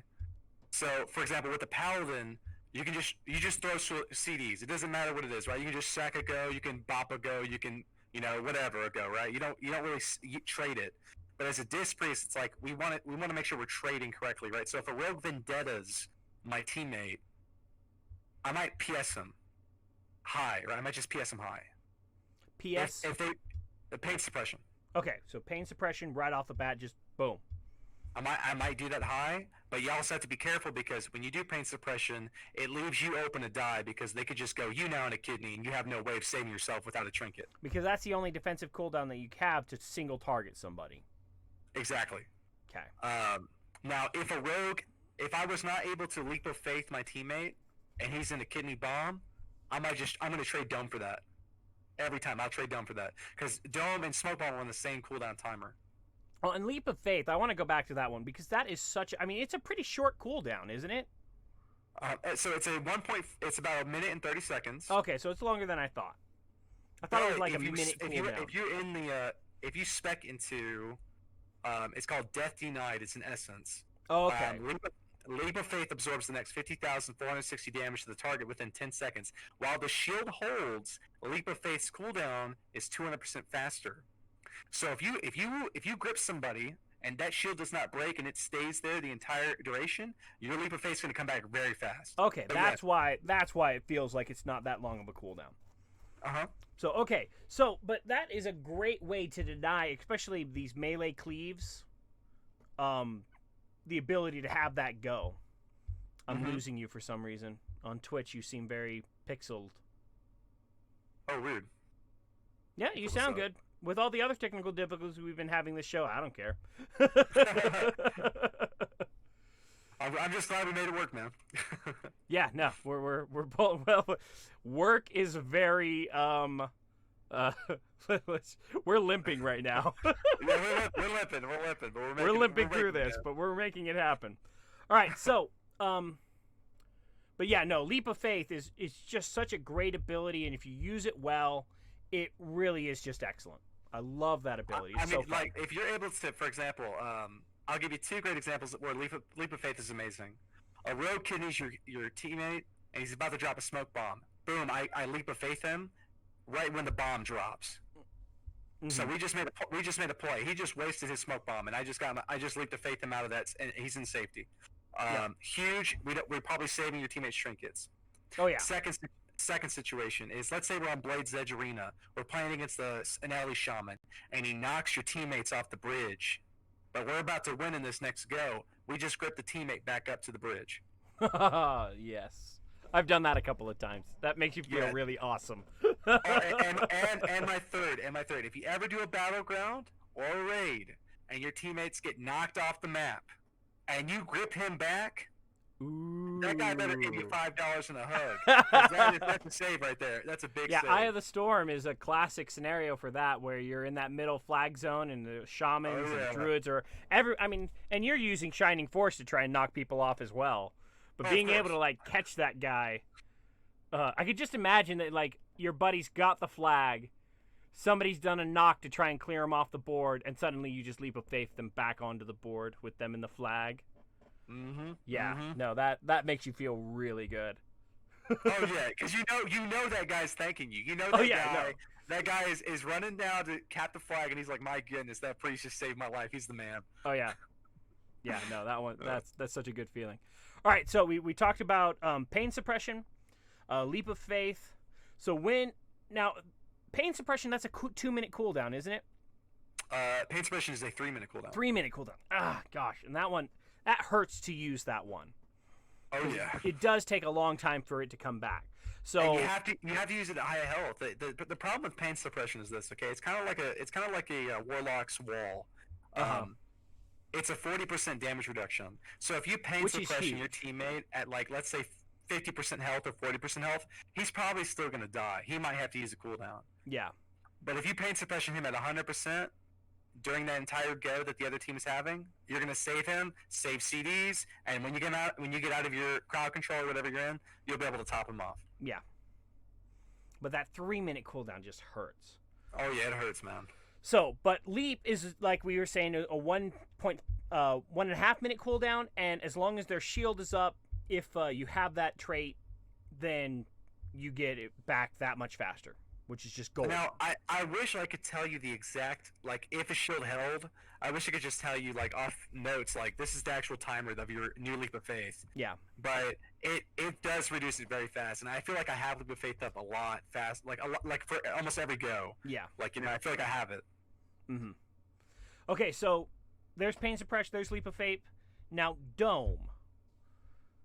It's a great ability. Dome is our most important cooldown. Now, back in BFA Season 1, I'm pretty sure the shield was actually 75%, because it's now 50% damage reduction when you spec into it.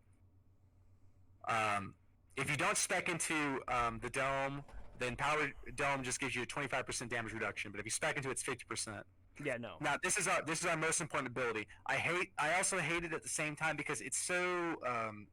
it makes you have to stand in place, right? You know what I'm saying? You have to just sit there. You can't do anything, right? So unless the other team is staying there with you, if you dome someone, he's got to sit pretty and wait. You know? Yeah. It does lock you into that place. Correct. But I mean, but if you don't, if you reduction.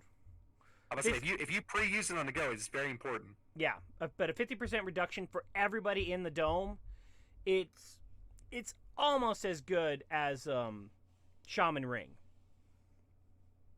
in my opinion. Yes.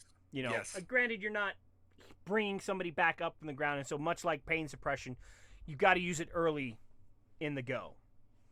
So with Dome, you can use it late. Dome is there's a little bit more mercy to it than Pain Suppression because Pain Suppression only lasts 8 seconds, whereas the Dome lasts 10 seconds. Okay, so you get an extra global in there. Correct. To be able to cast off something to help you bring everybody back up. Yeah, exactly. So just give you an example, okay? I'm playing against Rogue Mage Paladin. I see the Paladin going in for the Hodge. He's probably going to have a lot of CC followed up. I pre-dome the teammates right when the Hodge lands. Or I pre-dome the teammates when the Pally Blind lands. I have now saved my team their entire CC rotation. Yes. And that is like so huge when you start doing stuff like that. If it's against double TPS, you can just throw the dome down. It's not really a time sensitive ability at that point. But if it's a CC based team, it's very time sensitive. You know, you have to be very quick at when to use it and know when to use it. Mm-hmm. Now, are there any other major defensives that I'm forgetting about that you have access to? No, we do have Desperate Prayer. Okay. And that's the shield buff. That makes your shield actually worth casting. So Desperate Prayer is the one that gives you like a Battle Masters. It increases your maximum health by 25% for 10 seconds, and it instantly heals you for that amount. Yes. So if you're going to train, this is a really good ability. But then the next ability that's super important is Rapture. I think that's Rapture the is one like I'm thinking. Rapture is one of our biggest abilities. So you don't want to be throwing this cooldown away. You want to make sure you're using this like I just told you earlier. We have no AOE abilities. We have no way of just auto-topping the team. We're not like a druid where we can just throw hots on everybody and run away and we're good. Mm-hmm. So Rapture is the safety measure. That's the one where you're able to get these massive shields on everybody, and then you can follow that up with Shadow Mins or Atonement Healing. And that way your team is just sitting pretty. Now, what's the cooldown on Rapture? So Rapture is the same as Grip. It's a minute and 30 seconds. So a minute 30 seconds. So it looks like you have a pretty good option here as far as like when you can use cooldown. So if you use your Grip, minute 30 for the Nat 1 to come off. Rapture's a minute 30. Your Pain Suppression is 3 minutes. And Dome, is that the 2-minute one that I'm thinking? So Dome it's 3-minute cooldown, but when you spec into it, it's 2 minutes. Okay, yeah, that's okay. And you're always specking into this thing. This is one of our go-to PvP talents. Now, you're not going to spec into it if you're playing against, let's say, 2 monks, because they have the Ring of Peace, right? They're just going to knock you out of the dome. Yeah. So that's the only time really you're not going to spec into the Powered Dome. But like you just said, you're usually going to spec into that every time. Yeah, unless it's extenuating circumstances, this is one of the go-to PvP talents. So you've got 2-minute 30s, a 2-minute, and a 3-minute cooldown. Mm-hmm. So, I mean, that gives you a lot of options to cycle through those cooldowns and to have something generally up whenever a go happens. So, if you want to know, like, the order of cooldowns and how I would like it to go, like, if you want to say scripted, let's say scripted, what's the order? You're always going to probably use Rapture first. You might use Dome first, but you're going to use Rapture first. Pain Suppression should be your last cooldown. And the reason why pain suppression is your last cooldown, and this goes back to what I kind of said earlier, if you use pain suppression early against certain teams, they know that you're a win condition. Because if you don't have trinket and they get you in a stun into a restun, you should die through without PS. Oh, Dome is only a minute and a half from dude, man, I don't even know if I can pronounce that name. Trejak? T-Jack? No, he's right. He's right. He's right. It's T-Jack, 90 seconds. It's 90 seconds off. With the talent, it becomes a minute and a half cooldown. A minute and a half. He's right. So perfect. So yeah, no, so 3 minute and a half cooldowns, 1 3-minute cooldown. I mean, something should always be up, available if you're playing well.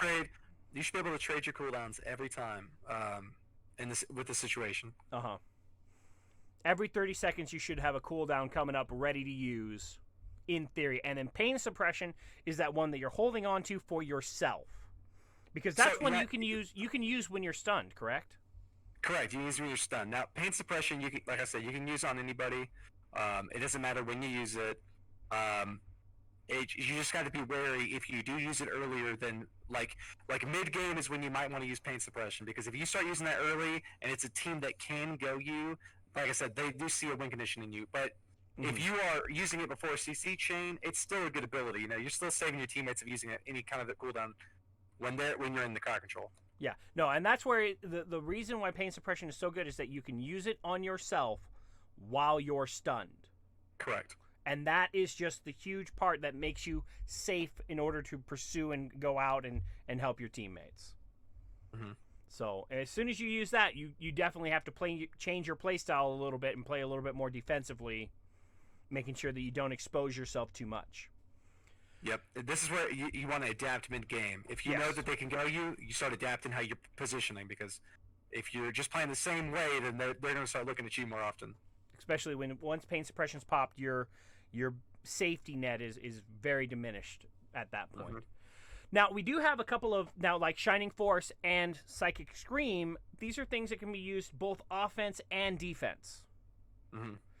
And so, if you do find yourself in that brief moment where it's like, oh crap, I do have everything on cooldown, one of my guys is still in trouble, charging in with a body and soul 40% speed boost increase, running right into the middle of group and Psychic Screaming is a viable thing to do in that bad situation. But that's definitely not how you want to use Psychic Scream. So Psychic Scream is, you really want to use it in two ways. You want to use it either A, to extend the duration of the crowd control we have on the healer, right? So we want to extend the chain as long as possible.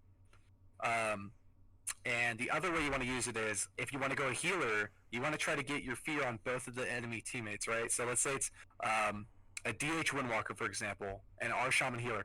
I want to fear the DH and the Windwalker so my teammates can get that 3v1 scenario on the healer, right? So that's scenario. But now the third scenario, this is the one where it's not really this is not what you want to do, but you have to. It's the scared, it's the panic fear. So like, let's say they're going you have no choice but to fear them, to save yourself a little bit of time to heal off, right? Or your teammates in a stun, you have no choice, panic fear the enemy teammates off your buddy so you can get another durable off on them. So panic fear you don't want to have to do, but that's, as a disc priest, you want to stay ahead. So I know I'm talking a lot about this, but it's kind of like important. Like, disc priest is the one healer that you have to stay ahead in the game. You want to be keeping yourself topped and ahead of the curve. So if you panic fear, in a way, it puts you behind. Right? You might save your teammate, but you're going to put yourself behind for 30 seconds until your next fear's up. No, and that's really where, I mean, this is that thing that when you're ready to go all in with your teammate, when you're ready to go for that burst, this is just that extra little kick that if you're doing it right, you can use it in that offensive position where you just give that additional 3 to 4 second fear on top of the healer, push him even further away from the team, and that just gives you guys just that much more time to get that kill on your target. And I mean, it's such a fun thing to do when you got a good team and everybody's on the ball with their cooldowns and the diminishing returns, and you're able to just do a full kidney, polymorph on one, ring, and then as they're coming off of that, jump in there with a Psychic Fear, and then popping Dark Angel, and then blowing up the remaining target is just, it's such a sweet payoff for the playstyle. Just to add to what I'm saying to you is like when you're extending it depends on the teams you're playing against. Some people are really good, but if you're able to get like, for example, a cheap shot into poly, into fear, you might get the trinket from the healer. Oh yeah. And your rogue has not even used blind yet, right? So now you automatically have a win condition on the next DR set with a blind sap and kill the target, right? Yep. So stuff like that's really important. Yep. Now, no, one of the highlights I have to say, of the Disc Priest is mind control. Oh yeah. You know, and being able to do this well. And I wanted to check with you on a couple of things about the mind control and being able to use it well. So, like, if the opponent healer has something down on the ground AoE, and you mind control them, that will start healing your team. That is our ability now. That is our ability. So you have that druid who pops. Oh gosh, what is it? Pops a shroom on the ground, right? Shrooms on the ground. Mind control him. Your shrooms. If a Disc Priest is on the other team and he throws down Power Word Dome, I MC that Disc Priest, that's our Power Word Dome. That's your dome. Death Knight anti-magic zone. Correct. That becomes your anti-magic zone. If a Demon Hunter drops a darkness and I MC the Demon Hunter, that's our darkness. Yeah, no, so I mean, this is such a... most people use mind control as, okay, we're on this ledge, I mind control this person, I take them away for 5 seconds, and then... they come back. But really, mind control has that next level of play where you can start stealing their abilities. You can start using their cooldowns for your benefit. Now, I don't think it works on the Shaman's ring because that's a totem. Does it work on Spirit Link Totem? I haven't ever been able to verify that. I'm actually not sure if it works on Earthen because I've never MC'd a Shaman in the situation where he drops an Earthen because it's not a important ability that you should be MCing. Yeah, no, and it's a separate totem. It's not like them. And so Spirit Link I don't think works. Their Spirit Link Totem I don't think works. No, I don't think it should work. I don't think it should work because when you MC the Shaman, it's still an enemy totem, right? Yes. It's still an enemy totem. It's not a friendly, so yeah, that makes sense. Yeah, so I think that's pretty clear. But you still have all these other abilities that you can steal. Now there is a paladin trick about forbearance, right? That you can mind control a paladin, and then if you have a paladin, you can pre-bop or do something weird. Yes. Now people don't do this a lot at higher rating because it's risky.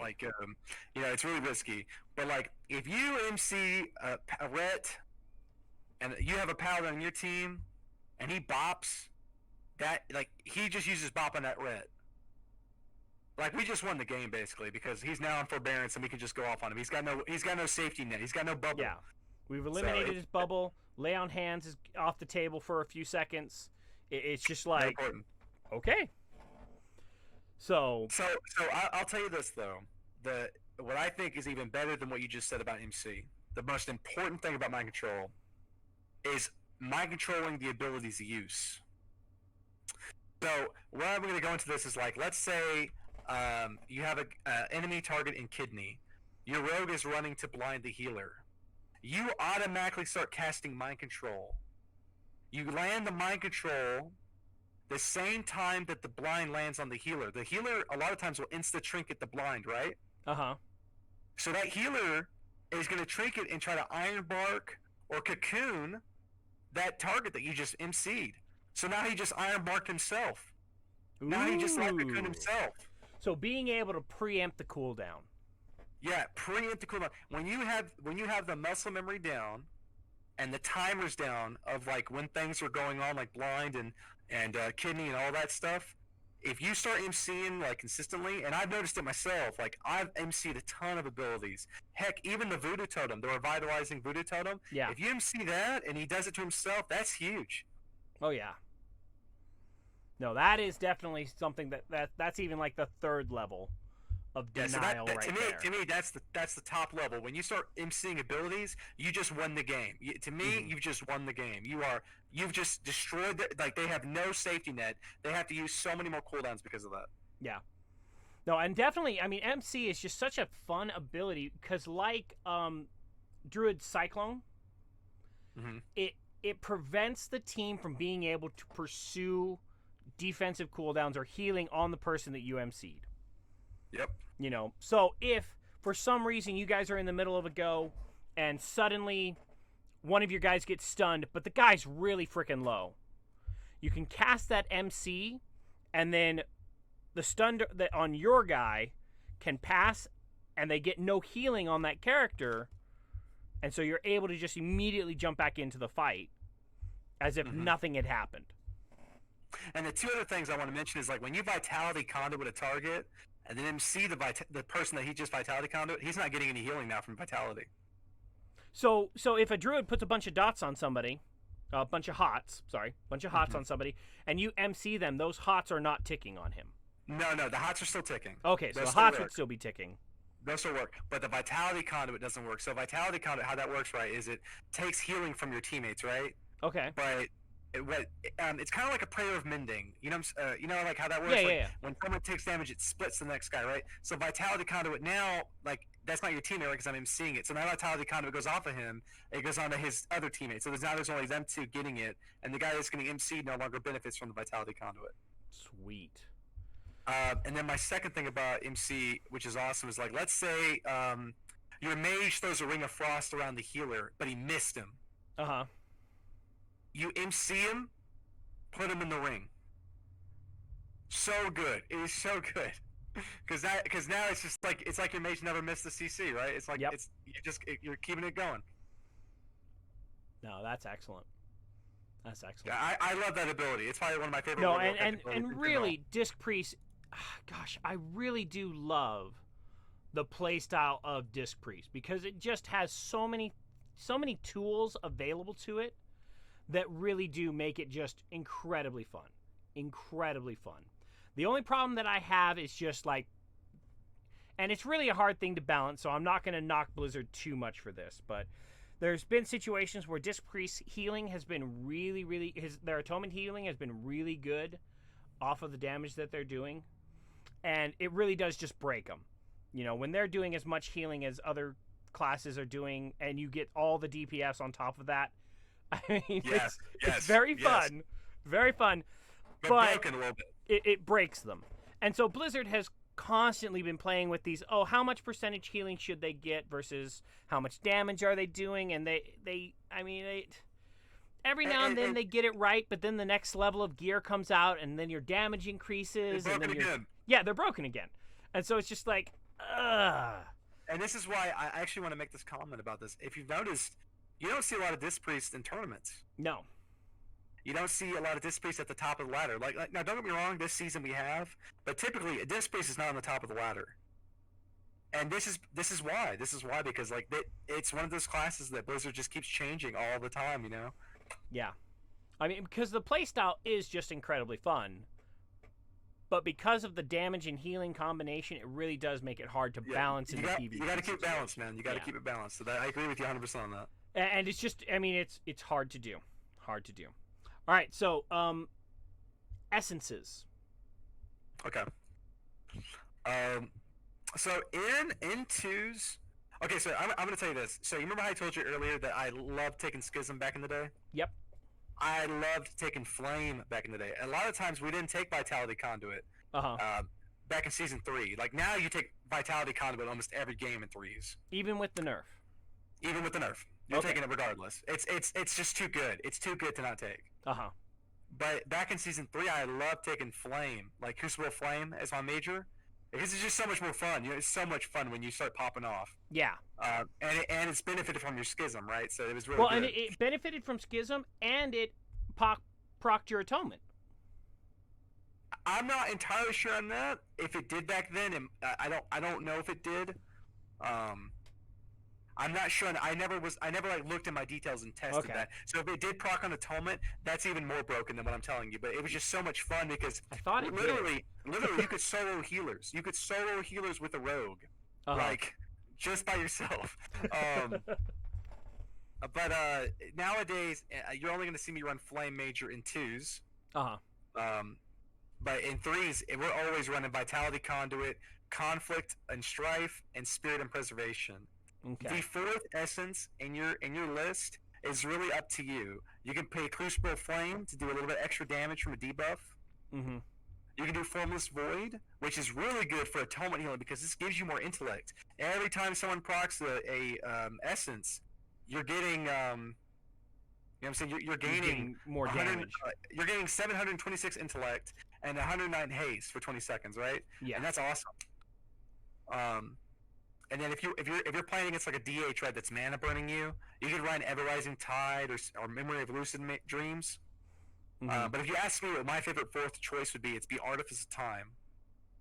Okay. Because Artifice of Time, this procs a lot, by the way. This procs a ton. Even if you just shield somebody, you can proc. Your heals have a very high chance to grant the target 436 haste and 436 speed. So remember, we don't have a freedom. Yeah. So if DK Chains of Ice somebody, you're giving them an extra. You're already body and soul running somebody, but now you're giving them even more speed from the Artifice of Time. Now, does that proc off of Atonement Healing? Correct. Ooh, okay. So you got your dots all out on the enemy team, and then suddenly they just get this nice boost of speed from just a random dot heal. Yep. From your atonement. Ooh, that is. It is so good, and it's even better for your mage. Let's say your mage is running Greater Pyroblast. Yep. This is giving him extra haste to get those Pyroblast off even faster, man. Yep. That's a Super nice good. little trick there. That's like not it. one that I've thought of. All right, okay, and then the other, and you know, this is one of my issues that's been with BFA, is that there's a lot of layers of mechanics on this expansion. You know, we've got the Azurite traits, we've got the gear stats, the necklace, the trinklets, and then we have corruption. Okay. So, what corruption are you running most of the time? So as a disc priest, you're not running anything but you're running the verse percentage. Okay. Now, here's why you're running the verse percentage. Versatility, obviously, if you read the tooltip, it gives you. It's kind of a broken stat. It is a broken stat, especially with how the game is right now, because you're able to get up to like 60+% versatility because you're running triple heart. So it's crazy. But it increases your damage and healing done by, on my alt priest right now, it says 48%. Wow. And it decreases my damage taken by 24%. Now, what a lot of people don't know is that versatility actually benefits Vitality Conduit. Oh, really? So I understand they nerf Vitality Conduit, but if you are still running full versatility, triple heart, and you have around 60 to 64% versatility, it's like that nerf never happened because your vitality is still benefited from it. So you're doing a ton of healing. Okay. And at the end of the day, you have to think that this also is going to increase your atonement healing. You're doing a lot more damage. Yep. So now I love gushing. I love gushing wounds. But Which like, it's fun to put gushing wounds on a healer, I have to say. Yeah. You know, it's like we get to play gushing wounds, guys. Yeah, that's what I'm saying. In twos, for example, yeah, of course, run gushing, man. It's fun, and you're doing a lot of damage. And it's not, you don't really necessarily need all that versatility. But in threes, there's no place for it on your character. It's all about your rogue and mage can run the gushing. Yeah. Okay. And what I've noticed, if you have no versatility, okay, let me just tell you this right now. If you have no versatility amps, if you don't have full haste verse gear on, and you go in the arena, you not only will you die easily if a cleave licks at you, your healing is trash. You're not healing anybody. You're just sitting there spamming mins. And this may be why I've for the past little bit I just worked on getting all my guys leveled up, and so I think my priest is sitting around like a 410 eye level right now. It might be why I'm struggling so much whenever I go into arenas with him.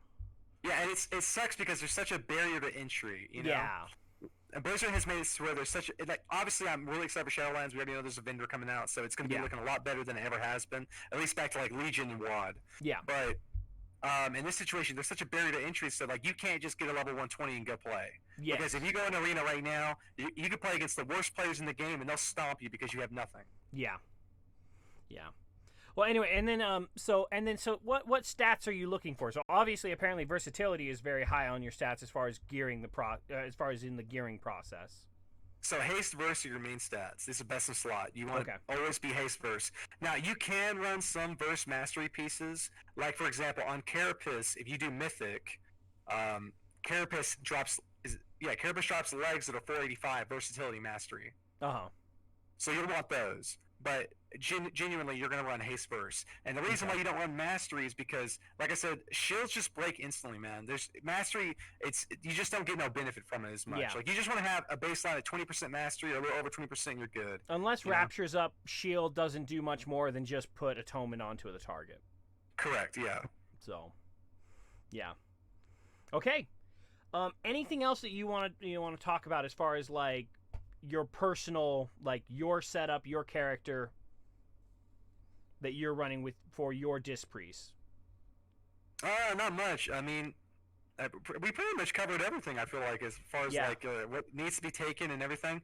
But I want to say this: like, if you're a new player playing Disc Priest, you just gotta put the time in, man, because it is, in my opinion, on all the healers, it is kind of a skill gap. There's a little bit of a skill gap on it, you know? Yeah. I agree with that. You don't want to let someone just like if a mage is fake casting polymorph and you death, like, you know, don't get upset too much because you just got polymorph, you know, just start watching, like, you just got to watch everybody a lot, you know? How do I explain it to you? It sucks being a Disc Priest sometimes because there's so much you have to watch, right? You're a DPSer too, right? So you have to pay attention to the healing of the game and the damage of the game. Well, and that's what does make the Disc Priest really fun to play, is that there is always a button for you to press. There is always something for you to do. There is never a moment when you're playing Disc Priest where it's like, what should I do? Yeah. You know, I've got nothing to do. Yep, okay, I'm just going to sit here for the next 5 seconds until I can do something. No. As Disc Priest, it's every cooldown is an opportunity to improve your position in Arena. And it's just fantastic. It really is. Now, so we've covered the Disc Priest. What comps are you looking for? So you're running Rogue RMD. So the comps I'm typically going to be running is Rogue Mage Priest, or Jungle. Now Jungle, Those that's for me. That is Hunter and Feral. Okay. In Disc Priest. Okay. So I typically play those two comps. I used to play Cupid.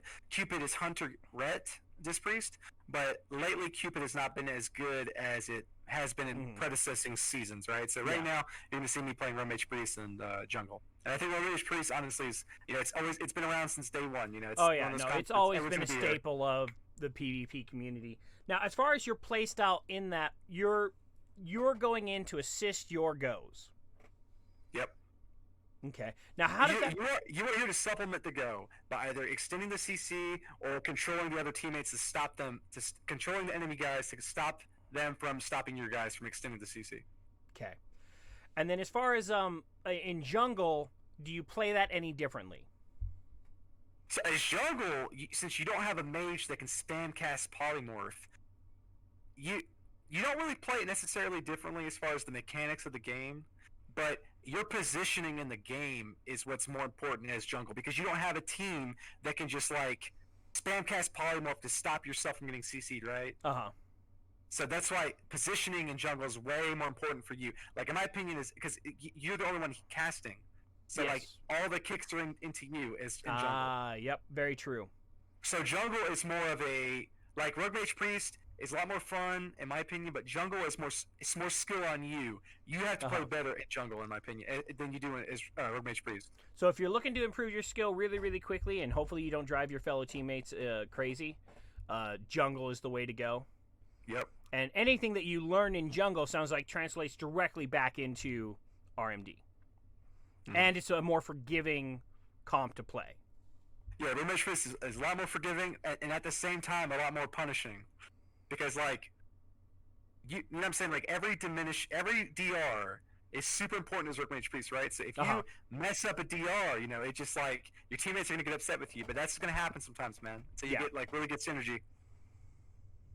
Okay, and so I think we know how to win. You're basically assisting that go. You're keeping everybody topped, and then as a Disc Priest, you're able to maintain pressure in the off goes.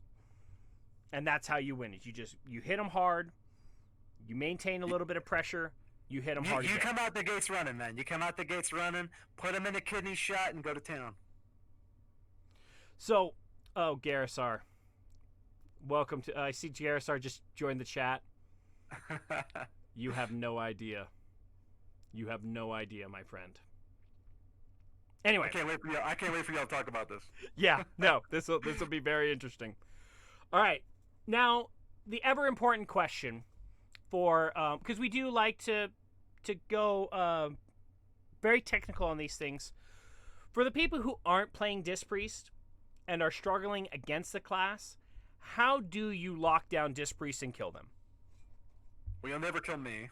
Actually, I'm gonna outplay every time. But I will tell you this: if you want to kill a Disc Priest, as soon as you've gotten the Priest trinket, and as soon as he does not have pain suppression, you just go him. He's a very viable kill target. And if you want my honest opinion, spite the hell out of him. Just spite the Disc Priest. Spite him every time. He dies every time. There's no saving a Disc Priest if you spite him, unless he's got no corruption on. Spite him every time. He dies instantly. The game is over within 30 seconds. Take my word for it. The next time you go on a 3 match, spite the Disc Priest. It's over, guys. I mean, yeah, because, I mean, we don't have a whole lot to get away from the spite. We don't. We don't. Your teammates have to play so well. It's not on you. It's your teammates. Your teammates have to play so well to save you, because it's over in an instant, man. The amount of you have no idea. If you, now, I think the reason that is, I think, is because when you're in spite, you're taking a ton of damage, and meanwhile, your fellow players are taking a ton of damage, and we as Disc Priests do not have a great AoE heal to bring everybody up at once. So the problem is not just the AoE healing.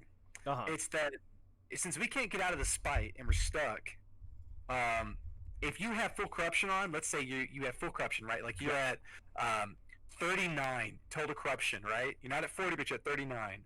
You're dead instantly. There's nothing you can do. It doesn't matter if you pre-dome the go and pain suppression, because as soon as the eye stacks get up to, actually, let me see what it looks like. 1 second. Let me pull this up for you.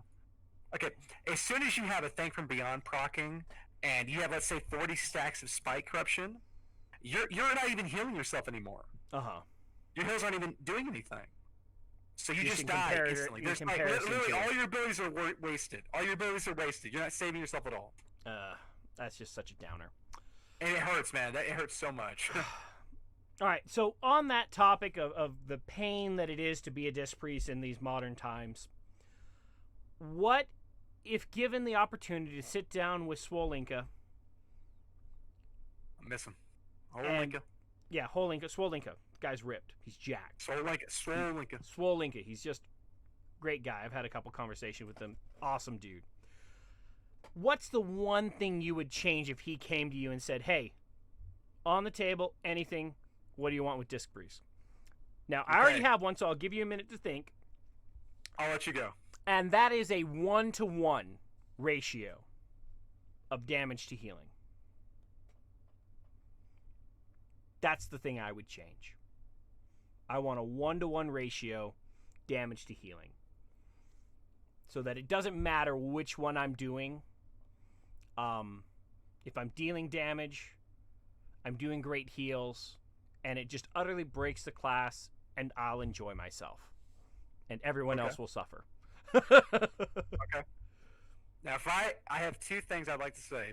If I could have any change in the game. You know what? Because we are lacking two other voices here that would normally chime in on the things they would change, I'll allow it. You get two. Give me back Spectral, guys. Give me back Spectral, guys, please. It is the best ability in the game. It is so much fun, and it just, I don't know what to say other than Spectral Geist it's the bee's knees. What is Spectral Geist? I don't remember this. Spectral Geist put you in. Okay, you know what? As we're sitting here, let's pull this up. Okay, yeah, no, I got you. For such high praise of an ability, I desperately want to remember what it is that we're calling for. I'm gonna link this to you in the Discord right now. Your shadow blows into the darkness, leaving your true form behind.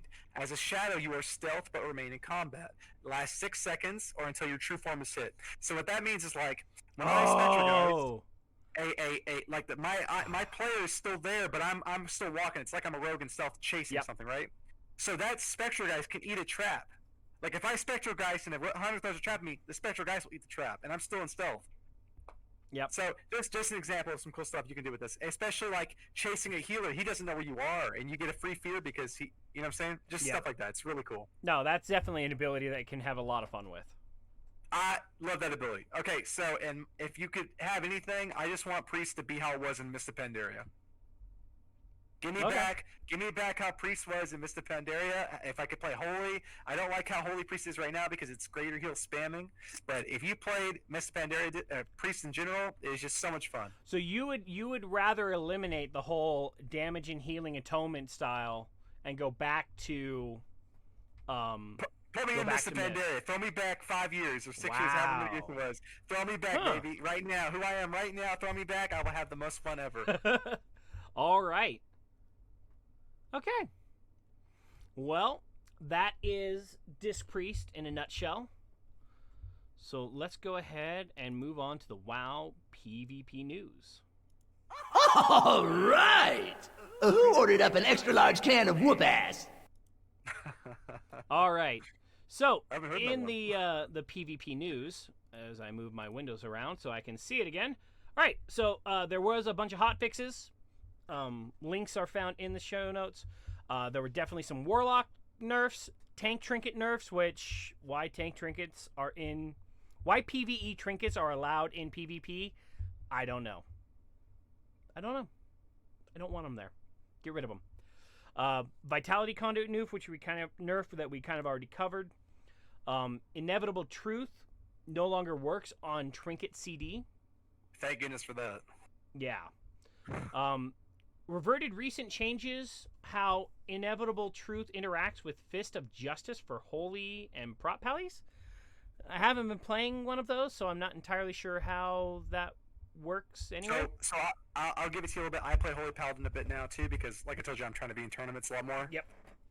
You can literally Hodge somebody into Hodge now. Oh, what? So I'll give you an example. I was playing twos with with Shiz, and we are playing against a Paladin something. I get Hodged, and I'm like, you know what? I'm not going to trinket this. I will be fine once the Hodge ends. But I got re-Hodged off the Hodge. I didn't account for a second Hodge. Who would account for a second Hodge within like a second? Wow, that sounds really broken. It's broken. It's fun. If you're playing a Paladin, it's funny. It's fun. One of those things, huh? All right, so there's a contest. The OCE hosted a Classic WoW tournament on August 1st. Congratulations to the winning team, Own. Congratulations there. We have VODs links to the Twitch channel, so you can catch up on that tournament. Dream Gaming hosted an EU-only Mythic Plus dungeon tournament with Raider.io from July 30th to August 1st. It looks like Garrissar congrats to Triple X for taking first place, or is that a placeholder, Garrissar? No response from him. I see how it is. Beta info, PvP meta achievements data mine. So we do know what the PvP achievements will be for Shadowlands. So we can check that news out. Congratulations to Venruki, Zico, and Grayson for recently being picked up by Cloud9 as part of the streamer content creator team. There's been a lot of drama going around if you follow the news with certain groups. I don't even want to get involved in it, but grats to Zico, Venruki, and Grayson for being able to continue doing what they love doing. They found a home. They found a home, so good for them. We've got a new website. Drustvar.com website has been creating a PvP rating add-on similar to Raider.io. I just realized you got this in it. This is awesome, man. Yeah, no, it is available for downloads now. From what I understand, basically it allows you to maintain your PvP rating over the seasons. So you actually can see who you're playing with and what skill level they've achieved over their career in-game and not having to go out and look up their armory and things like So that. you can see the rating he's achieved, and you can see what his rating is currently, which is so good because I'm sure anyone that's watching you or you yourself have gone to LFG and you've seen a guy say I'm 2K, and then you join him and the guy's like 1800, for example. So he's false advertising, right? So this is so nice because it cuts the middleman down, you know. Yeah, no, it's just being honest with people. And you know what? I've never had a problem logging in going, hey, 1200 CR, looking for chill games. You know, you don't need to lie. You don't need to lie. You know? And don't drag somebody else down because you are having problems with your self-worth. All right, and then this week's Brawl has changed from Comp Stomp to Temple of Hot Mongu.